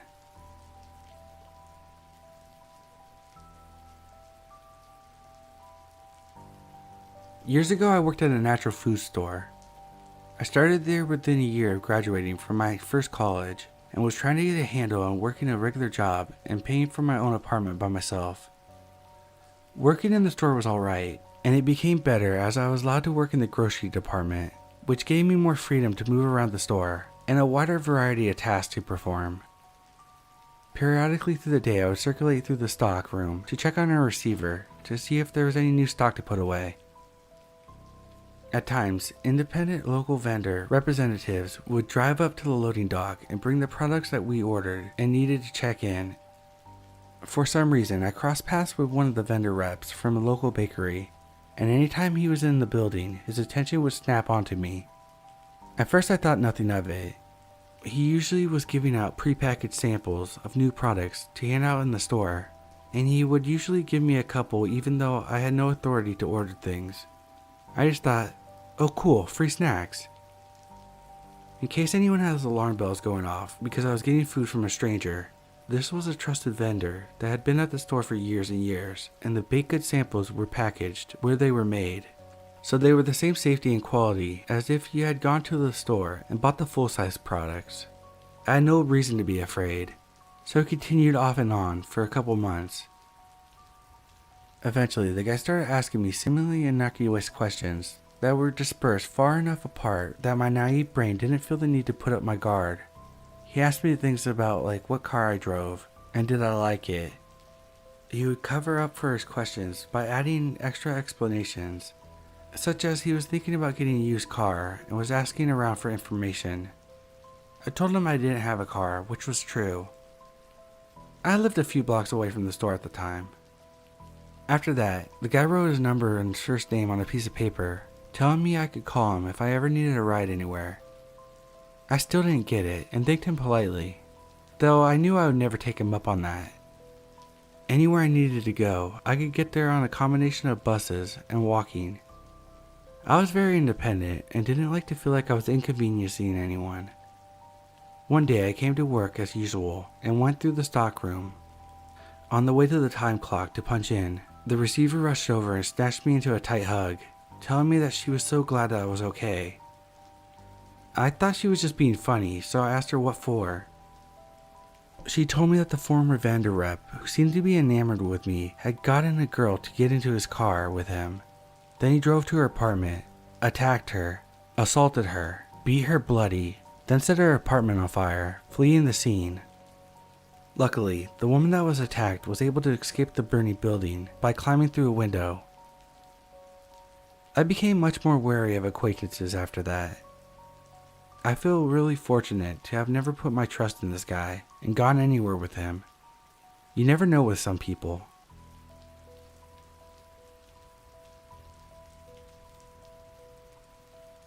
I was a store manager of a nationwide mall computer gaming store.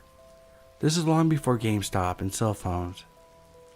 We were located on the left side facing the middle of the mall, with JCPenney's to the left at the end. This detail plays into what happened. My ex-wife is a strikingly beautiful Latina woman. She was only 20 and my daughter was 1.5 at the time. Fortunately for us, we had very beautiful babies. They almost looked like dolls. The reason why I say this is because my daughter attracted too much attention as a baby. We stopped going out in public because people were constantly approaching us and trying to touch her. It's a Sunday, and I would work the whole day since it was a short day. The three of us would go to work and my ex-wife would dress her daughter up and herself to make a day of it. She liked to shop and wander for the day and come back to have lunch. Being a manager, I took long breaks as well. Everything is going fine, like any other Sunday. I go and give her some money, and my spidey street senses start going crazy. I look to my left and see a man intently looking at my wife and our daughter. I meet his gaze, and he doesn't look away. We had a huge wedding, 200 plus guests, so I asked my wife if she knew the person that was staring at her. We both look up and he was gone. It couldn't have been more than 2 or 3 seconds since I last looked at him. There was something strange about him, I remember to this day. He was dressed in a dark gray suit and had a gray overcoat. Not to trouble her, I told her not to worry about it. We had lunch and we took the long way back to the store. We stopped by mall security. I introduced her to the security guys, who had become good buddies. I pulled them aside and told them what happened. They were concerned. We both stepped into the booth, and I'm telling the person working there to let me know if they see him. My ex-wife loves to shop at JCPenney's and goes shopping in the store. Before she goes in, I tell her about the man in the gray suit. She lets me know that she'll keep an eye out for him. There's a call on the store phone. An employee tells me it's the phone, and I'm like, yeah, I heard it ring. He tells me he needs some help. He pulls me aside and says, it's your wife, she sounds scared as hell. I jump onto the phone. She tells me that the man that I described had been following her for over half an hour. When he first showed up, she said he was reaching for our daughter. I immediately called security. They come up the middle with an employee standing on watch at the entrance of JCPenney. I go out the back to the parking garage, which was no more than 50 feet away. There's 2 ways to enter the store, front and back. Lots of emergency exits on the parking garage side. Luck would have it, a police officer had pulled someone over from the street and was in the front parking lot. By this point, I don't want the gentleman to go away. I want him caught. Everyone starts converging on the store. He's got nowhere to go. They walk to the station where my wife is surrounded by the store manager, several employees, and they have our baby behind the counter. The police officer had been alerted. Mall security escorts both of them out of the store to me. We put them in our car, and they drive straight to her mother's. They continue to search the store, every nook and cranny. He was never found. To this day I remember every detail, but the detail that sticks with me the most, his eyes were coal black.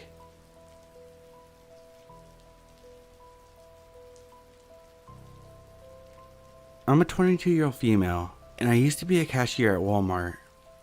While this Walmart wasn't in a super sketchy area, Walmarts are just sketchy in general. When I worked there, from ages 18 to 21, I was in multiple areas.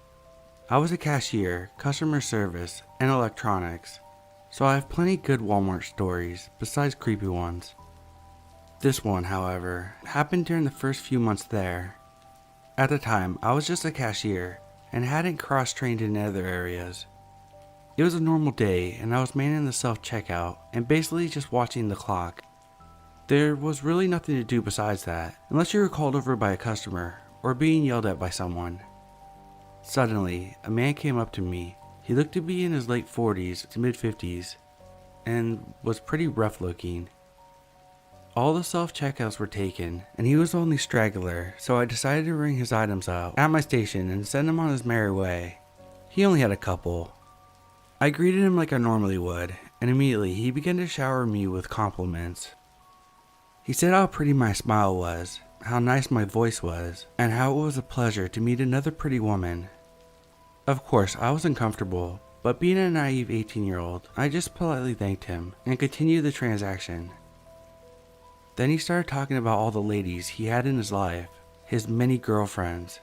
It went from that to, you could be one of those pretty ladies too. I'll treat you so nice, buy you anything you want, take you anywhere you want, you name it, I'll do it. I was silent out of shock and really creeped out. Again, this guy looked rough with a capital R. I know not to judge people, but this dude didn't look like what I imagined a sugar daddy would look like. Then he whipped out his phone. Let me show you pictures of my girls and how well they're taken care of. He then shifts to where he's beside me and shows me multiple photos of women, all of them posed on the bed in very provocative poses and revealing lingerie. He went on a tangent on how he could buy me nice things and how I could model it for him if I wanted to be one of his beauties.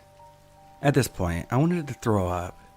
I finally got some words out and said, "Sir, this is really inappropriate. No thank you and have a nice day." He shrugged and then went to leave, but he just sat by the bench by one of the doors and just watched me for a while before he finally left. I called my manager over and explained the situation.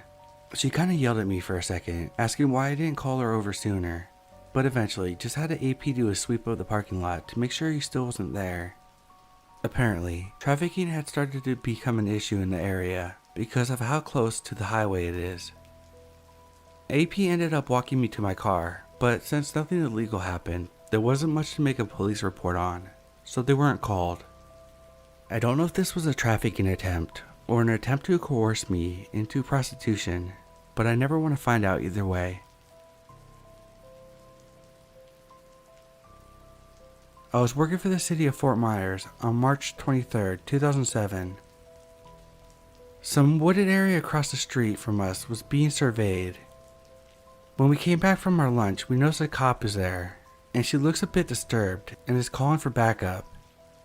She told us while we waited with her that the surveyor had called in and reported finding a skull, so she came to check it out and found 2 more. By the time everything was done, they had found 8 victims, all killed the same way, all skeletons from the mid-90s. I think they have identified 5 now, but other than a person of interest, the murders are unsolved to this day.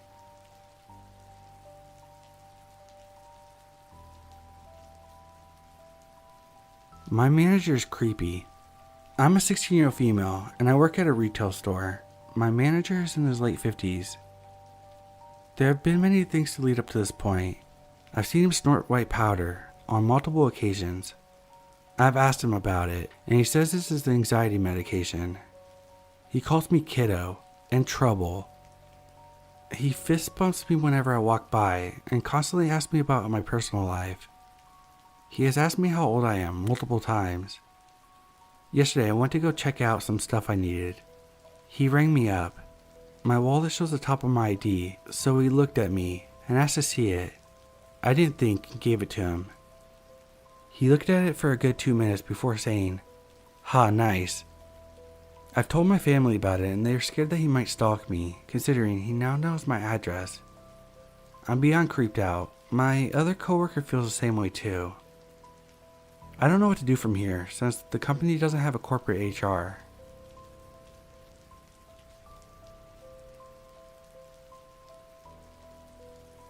When I was in high school, I worked a closing shift at a fast food restaurant 5 nights a week. There was this guy that came in a couple times and flirted with me, but I didn't pay him too much attention and just kept doing my job. One night after close, around 1 a.m., I started walking home and I hear someone holler from behind me, "Hey, McDonald's girl." I ignored it and he hollered again, "Hey, McDonald's girl," and ran to catch up with me. It was the same guy.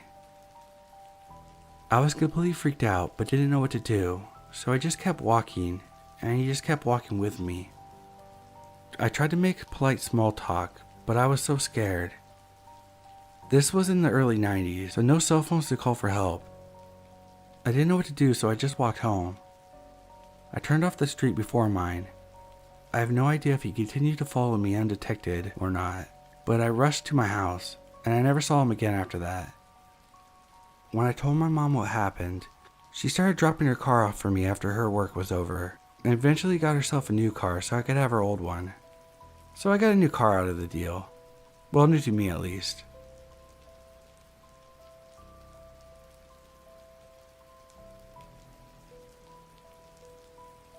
I'm interested in crime-solving forensic TV shows. I worked in a hospital as a night charge nurse for years. I had a certain housekeeper that was male that was regularly assigned to my area. He was not particularly conscientious or good at his job. He often wore his work shirt unbuttoned with a dingy grayish-hued white t-shirt underneath. He appeared to wear a hairpiece. He always seemed a bit off to me. He looked at everyone as if we could be insects he studied. I always treated him kindly, just as I tried to treat everyone. I would often notice him secretly watching and listening to conversations of myself and other staff members from behind doors, around corners. He just seemed to lurk everywhere. I once mentioned this to another staff member who worked in the labs down the hall, that he seemed like a serial killer to me and was spying on us constantly. The other staff member said, "Well, first impressions are often correct." Once someone was talking about a negative girlfriend situation, and he went off saying how his girlfriend once made him so mad. Then his face contorted and demeanor seemed scary and super loud and menacing, barely able to control himself. One day he approached me and asked me if I would submit a positive review about his work to his supervisor so he could get a bonus. I said sure, no problem. I submitted the positive review for him and he did get the bonus. My coworker asked, how could I do that when he's barely mediocre? I replied, I think he's a serial killer that just hasn't been found out yet, so I know when he picks his next victim, I've given him no reason to kill me.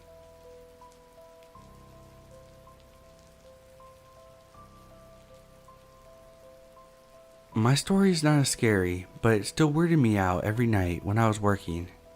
I used to work night shifts at a small hotel, which was situated on the outskirts of the town I lived in. It was an old industrial site, but they had built a lot of new stuff there, and there were no longer any factories. The whole area was a bit shady, and got quite dark there as well. The whole setting was already a bit creepy. Our hotel was small, and the staff changing rooms, showers, and toilets were situated basically in the basement. I hated to have to use those facilities since I always got an uneasy feeling every time I went down there. It's hard to explain, but it's just an overall uncomfortable feeling. The toilets and showers were in the very back. To get to the toilet, I would have to pass the showers, which had shower curtains on them. Every time I would go past them, I was sure that I would hear a rustling and weird quiet sniffling noises coming from the showers. Sometimes the water was running on one of the shower boots, even though nobody was taking a shower. I had to always open the shower curtains on my way to the toilets since I hated the fact that they were closed and anything could be behind them. It was always nerve-wracking to do so.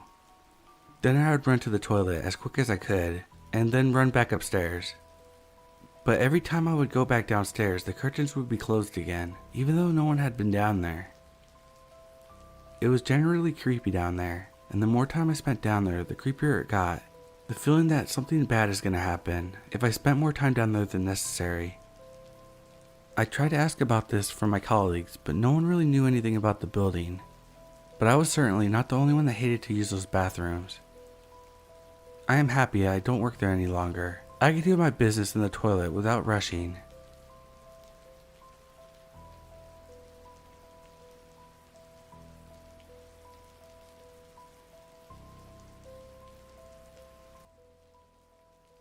This isn't so much one encounter, but it was a terrifying experience. I've never told this story to anyone besides the police, but I've been thinking about it a lot lately, and only recently realized how much this whole thing really fucked me up. So here goes. I met this guy at a bar one night. We had a great time, partied all night, and eventually ended up back at my apartment. After that night, he basically lived with me instead of the hostel he was staying at.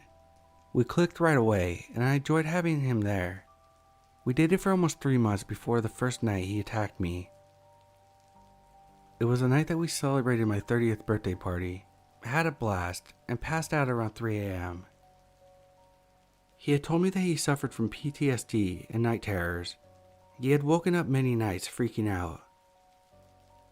I was deeply passed out when I was woken up by 5 quick blows to my head and face.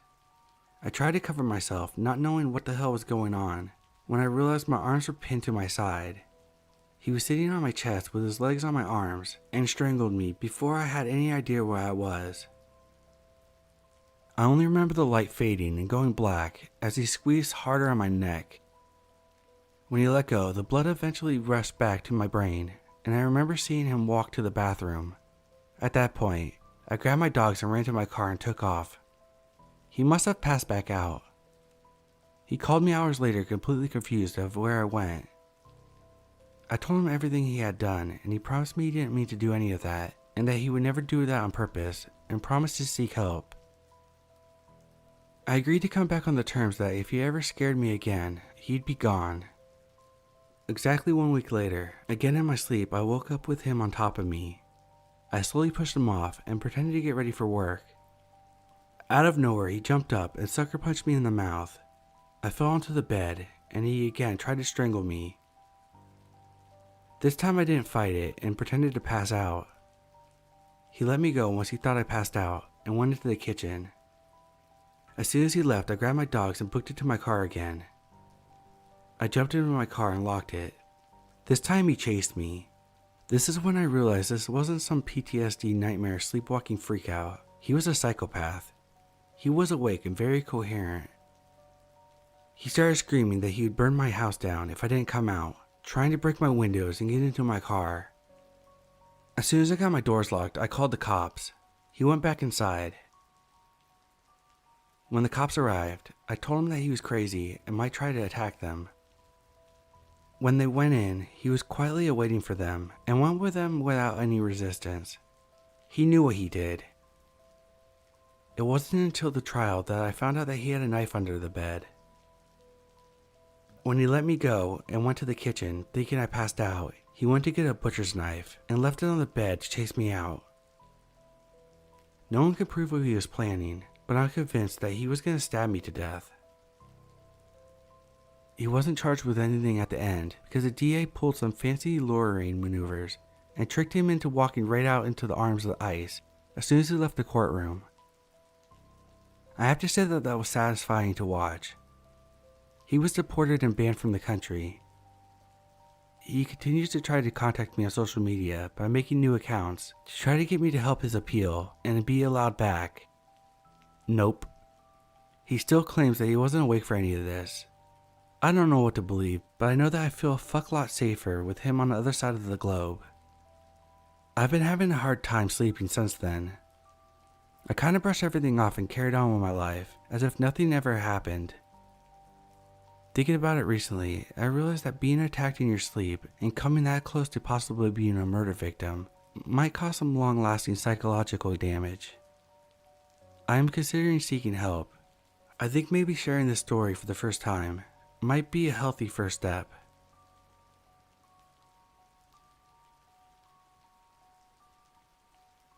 So this story I'm about to tell you just happened recently, but to connect all the pieces correctly, I have to tell you a little backstory as well. So I'm a 26-year-old gay man, and a few months ago I got a message and a friend request from an ex.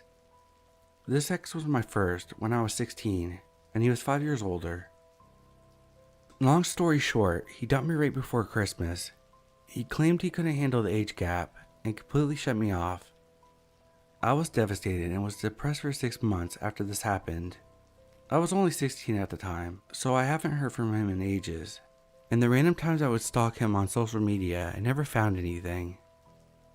A couple years ago, I did find a Facebook page and saw a few posts of his family members, and it almost looked like he had died. I assumed suicide or something similar, and I actually kind of forgot about the whole thing. Then I received a friend request and a message. Me being the nice person, I decided since I was completely over him, I would engage in conversation and see what happens. Everything was normal for a situation like this, and he explained that he went to jail for a few years. After chatting for a while catching up, we stopped talking for a while. Nothing unusual either. Then a few weeks ago he started messaging me again. This time something seemed weird. He was talking about relationships and getting very upset over details about my current relationship. I thought this was extremely odd and kind of stopped chatting back. Suddenly there were posts on social media and mass texts that he needed help. He was getting kicked out of his apartment. But the odd thing was, he was just moving to another apartment. After a few more random text messages ranging from "I need help," "I can't handle life," "come hang out on the rooftop," and just condescending updates online, he finally asked why I hadn't responded to any of his help requests and how he thought I was better than that. At this point, I was really annoyed and decided that I would just end this. I told him that I didn't think our friendship would work, and I was glad to catch up and wished him the best. No response. I figured he got the message and was just not going to respond. A few days passed and still no response. I deleted his messages and moved on. 2 days later, a flower on my porch. I didn't think anything of it and continued on with my everyday life. Then I noticed some other odd things. Around my house, some of the plants were pressed down like someone had stomped them.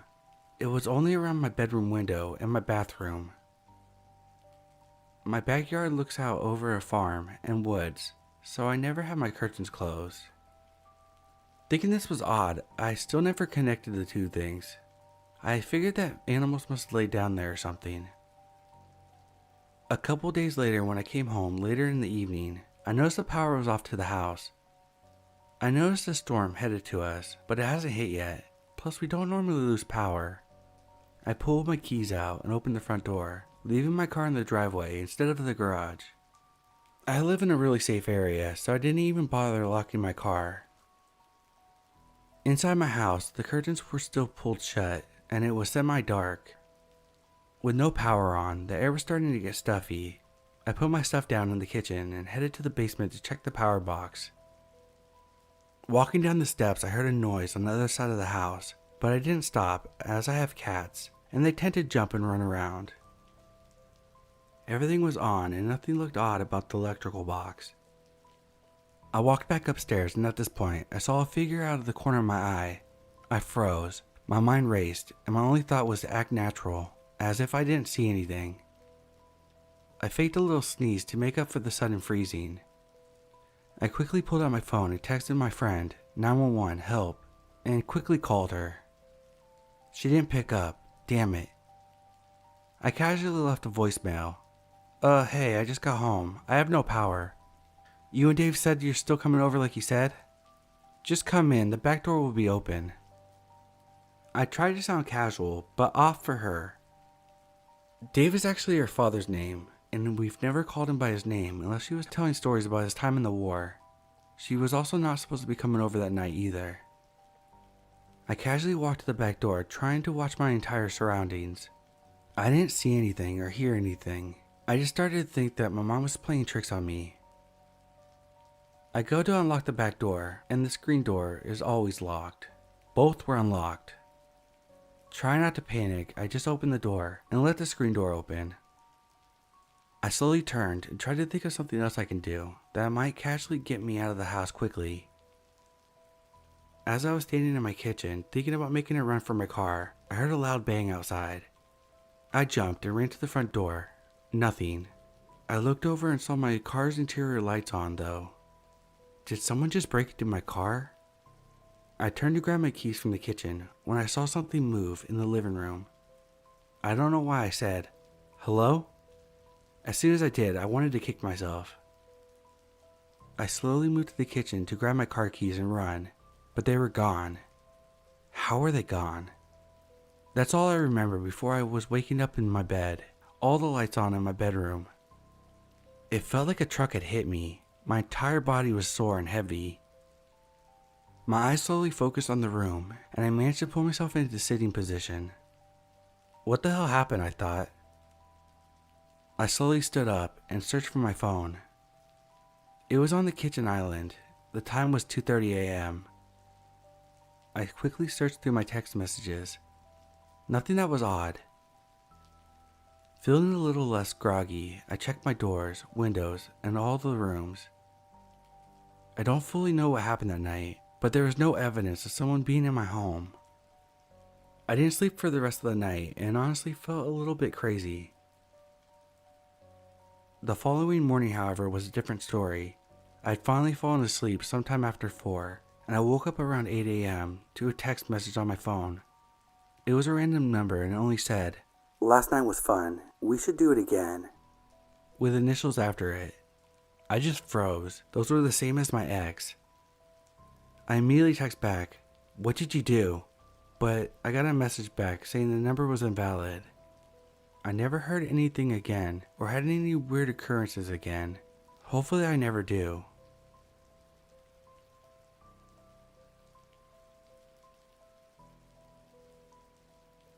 So the story happened to me the first year of high school. I met a guy called Nathan, and we became close very quickly because we were both introverted and shy, so we understood each other and were comfy around each other. I was very admirative because he was the sweetest and the most respectful boy I've ever met. He always made sure I was okay and not scared with him because I'm a very shy person. We were very close and he was very handsome, so everyone thought that we were together and a lot of girls were into him. And I thought I was into him too, which was not wrong. We were just friends, but we started flirting a little bit. But we were both young and shy, 14 years old, so nothing happened. The next year of high school, he moved to another city and we stopped talking. Not because we stopped liking each other, but just because life made it this way. After 1 year, we started talking again. and we were both very happy and had a lot of fun talking on Snapchat and even started flirting a little bit. He decided to go back to the city where our school was and asked me to hang out with him alone. I was totally okay about him because, as I said, he was very respectful and I trusted him deeply. We saw each other 2 times alone and everything went well. We had a lot of fun and I felt very safe. He asked me to come to his house for a party with me and his friends that I know too, because some of his old friends are mine too. I said okay and went to his city, which was far away from my home. Obviously there was some alcohol, and Nathan and I were laughing about it because I get drunk quickly. But I was totally fine with being drunk around him because I knew that he would protect me from any danger. So I started drinking around 10 p.m., but not a lot because I was supposed to come home the following day in my friend's car and I didn't want to vomit in the car. Since I did this, I don't have any memories of the party except the fact that I danced with Nathan and all the stuff which happened in the very beginning of the party before drinking. In the morning I woke up in a room, but I don't remember if it was the place I fell asleep in. I felt very sick, like I'd never been before. And it was very hard for me to move. I was almost paralyzed. I succeeded on standing up and looked out the window just next to me because I heard some noises. I saw the person who was supposed to drive me home leave the house. Trying to scream to catch her attention even though the windows were closed, I was too weak to scream or focus on anything. I fell asleep again because I was very sick and woke up a bit after, but I was still tired and I searched for the phone around me without finding it. It seemed weird because I always kept the phone right next to me. I was still tired and a bit sick, so I laid there and closed my eyes. A few minutes after, I heard Nathan entering the room and touching me, checking if I was okay. I don't know why, but I kept my eyes closed and didn't move. Also, I had my back to him, so he didn't see my face, and I guess he thought I was still asleep. When he left the room, he locked me in, and I started panicking. Why would he lock me in? I didn't focus on that because I trusted him, but I had a weird feeling. I rested for a little and woke up and knocked on the door of the room. Nathan opened it up, and I asked him why he locked me in the room and why my friends left without me. He said he locked the room because he didn't want anyone to bother me and that I was very drunk and he was worried, so he preferred letting me sleep in even though my friend was leaving. And his aunt was coming in the afternoon and he would ask her to drive me home. After that, I started looking around for my phone but couldn't find it in the mess because of the party. Nathan told me that he would clean the room and we would probably find my phone. But he wanted me to eat first because it was already around 12. So we ate, but I noticed his brother didn't come out to eat too. I didn't say anything because I suppose he was just busy playing video games or just wasn't hungry. Later in the afternoon, Nathan went upstairs to clean the room where the party had taken place, and I stayed downstairs watching TV. I was bored and started feeling stressed out on the fact that I lost my phone, and that I hadn't seen his brother and his aunt hadn't come here yet. So I started looking in every room, but his brother wasn't here. When I wanted to go outside to check if his brother was out there, I saw every door and the window were closed, and I started stressing out. Also, I was not hearing any cleaning sounds. Nathan heard the sounds of me trying to open the doors and came downstairs and told me that his parents told him to keep every door closed when he was alone. But he's not the type of guy that would listen carefully to his parents, so I started to doubt him, but I kept calm. While he was checking to make sure everything was closed, I went upstairs quietly and started looking for my phone again. But instead I found a backpack with not only my phone, 1 pad of sleeping pills, where 2 pills were missing, and ropes. You can't imagine how panicked I was. I had just enough time to take my phone before Nathan started coming up the stairs very quickly. He saw that I had my phone and started looking at me in a way that he never did before and tried to grab the phone from me and catch me. I was panicking, but thank God I had the idea of saying, "If you try coming close, I'm calling the police." I ran as quickly as I could downstairs and ran into a window. I don't know what I did to be so lucky, but I punched on the window hard to make noises, and the postman saw me and understood that I was in danger. I'm very lucky because in my country, postmen usually work in the morning and very rarely in the afternoon, around 4 p.m., Nathan saw that the postman saw me and stared menacing at Nathan to let me go, and he did. So I ran as quickly as I could to the postman's car and asked him to drive me to the closest train station, and he did. He also asked me if I wanted him to call the police, but I was in a state of shock and invented a story to make him stop worrying. I came to the police a few days later, and they told me that I was probably drugged, and that's why I was sick and so tired.